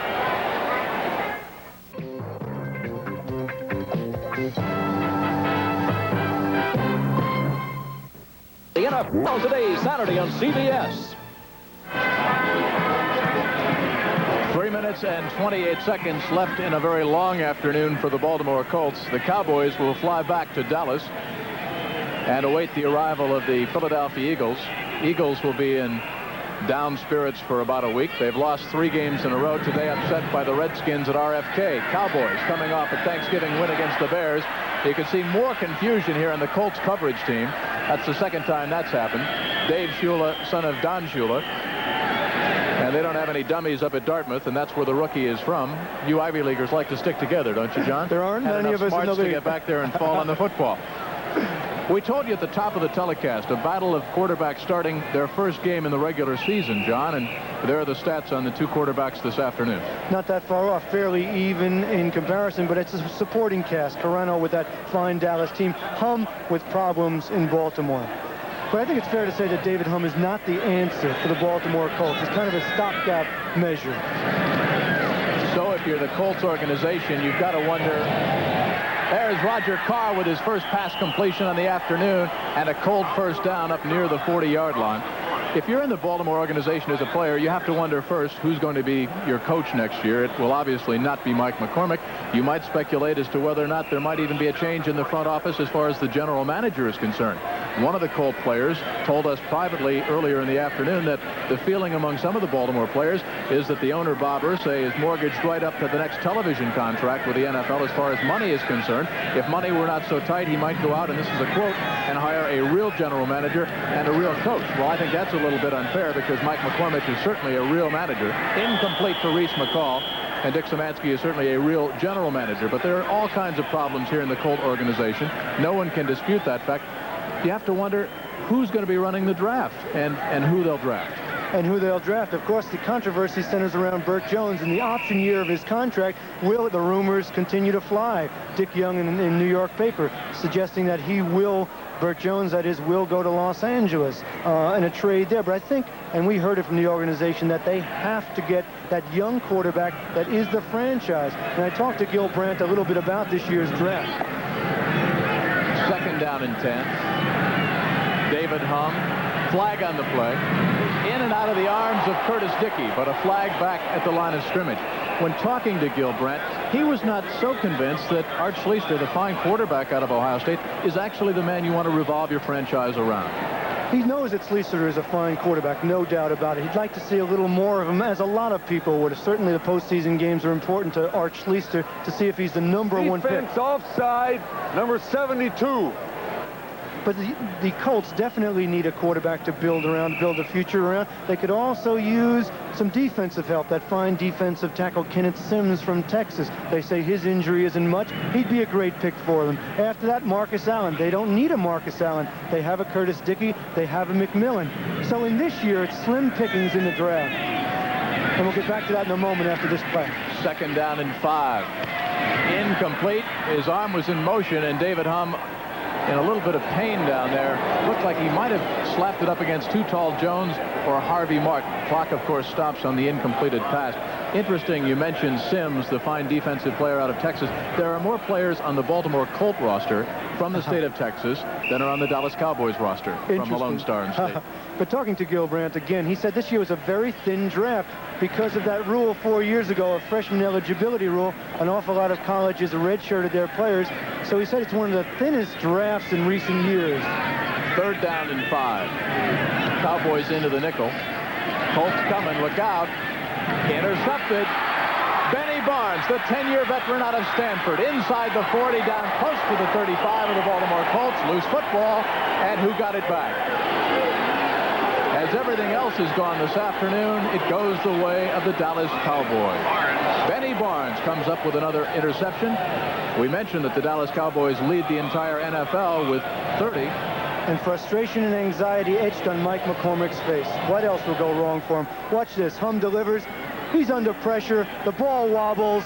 Barnes steps in front. This is easy pickings for a defensive back. What happens here is he doesn't see the receiver coming from behind. Tackles the ball. That's Butler. But it went out of bounds, so Dallas keeps possession. San Diego Chargers have just gone in front over Buffalo by a score of 14-7. That's a key battle as far as the AFC West and AFC East wildcard situation is concerned. 2:14 to go. James Jones, who broke it from 59, will watch his running back mate Timmy Newsome knife forward up in the vicinity of the 30-yard line. Ed Smith on the stop. And now Buffalo just as quickly comes right back. Roosevelt leaks from 9 yards out. The Bills 14, the Chargers 14. Larry Canada, 2-yard run for the Broncos. Craig Morton back at the quarterback controls. 16-0 over the Kansas City Chiefs. And our score here stands the Cowboys 37, the Colts 13. We're at the 2-minute warning.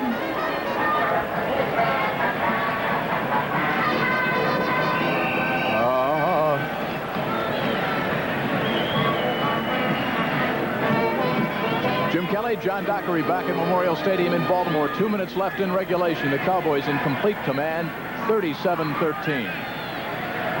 Len Carano, 5 years National Football League experience, handing off to Timmy Newsome. Cowboys obviously content to keep it on the ground. That's where they've been so successful this afternoon, John.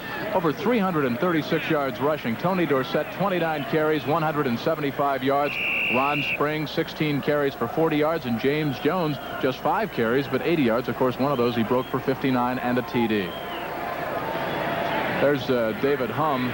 Tough game for the youngster out of Nebraska, former All-American. Word from the bench now, he may have a dislocated finger after hitting his hand on the helmet of either Harvey Martin or Too Tall Jones. The man standing with him, of course, was Burt Jones, and it's been a tough year for Burt Jones also. Sanders Shivers finally grabs James Jones, but not before Dallas picks up another first down. Around the NFL today, Green Bay upsets Detroit. So the Lions lose, as do the Vikings. We'll tell you about that in a second. The Giants still very much alive for a wild card with that 3-point win. Chicago upsets the Vikings. So Detroit and Minnesota drop to 7-7. The Cardinals still a wild card hopeful. They destroy New Orleans. San Francisco surprises the Bengals in Cincinnati. 1st and 10, 49 ticks on the clock. Timmy Newsome gets the call.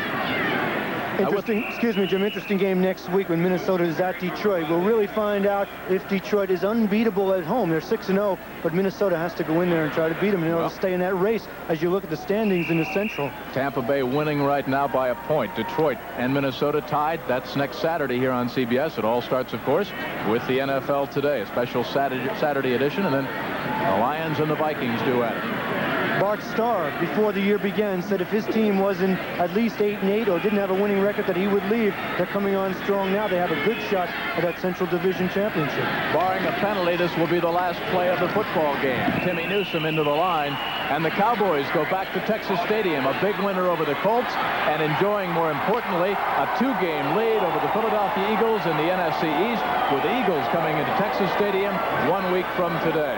There's your final score. The Colts have now lost 13 games in a row, and Tom Landry, the only coach the Cowboys have ever had, congratulating Mike McCormick. Tom Landry, 16 seasons in the playoffs for the Dallas Cowboys, the 7th consecutive season that he will have his team into the playoffs. They clinched a playoff spot a week ago, and even though the Eagles have lost and the Cowboys have won, Dallas has not yet clinched the division. The executive producer of the NFL on CBS, Terry O'Neill. Senior producer, as you saw, Charles H. Milton III. Today's game produced by Ed Doran, directed by Bob Daly. Next Saturday on CBS Sports Saturday, Wake Forest against Marquette, NCAA basketball action. And then, of course, we will have for you the NFL Today and the Minnesota Vikings taking on the Detroit Lions from the Silverdome in Pontiac, Michigan. Awesome display by the Dallas Cowboys on the ground, John Dockery. And you get that sense, Jim, that the Dallas Cowboys are building. Finally, they've blown someone away. They're building for the playoffs. They have Philadelphia next week. They go on after that to end their season and then on into the playoffs, having already clinched at least a wild card spot. Looks like they're heading for the division title. Baltimore, meanwhile, just can't wait till the season ends. A horrible, horrendous season for them. So now this is Jim Kelly saying so long for John Dockery from Memorial Stadium in Baltimore. Once again, the final score, the Dallas Cowboys 37, the Baltimore Colts 13. Next Saturday, begin your day with CBS Sports coverage of NCAA basketball.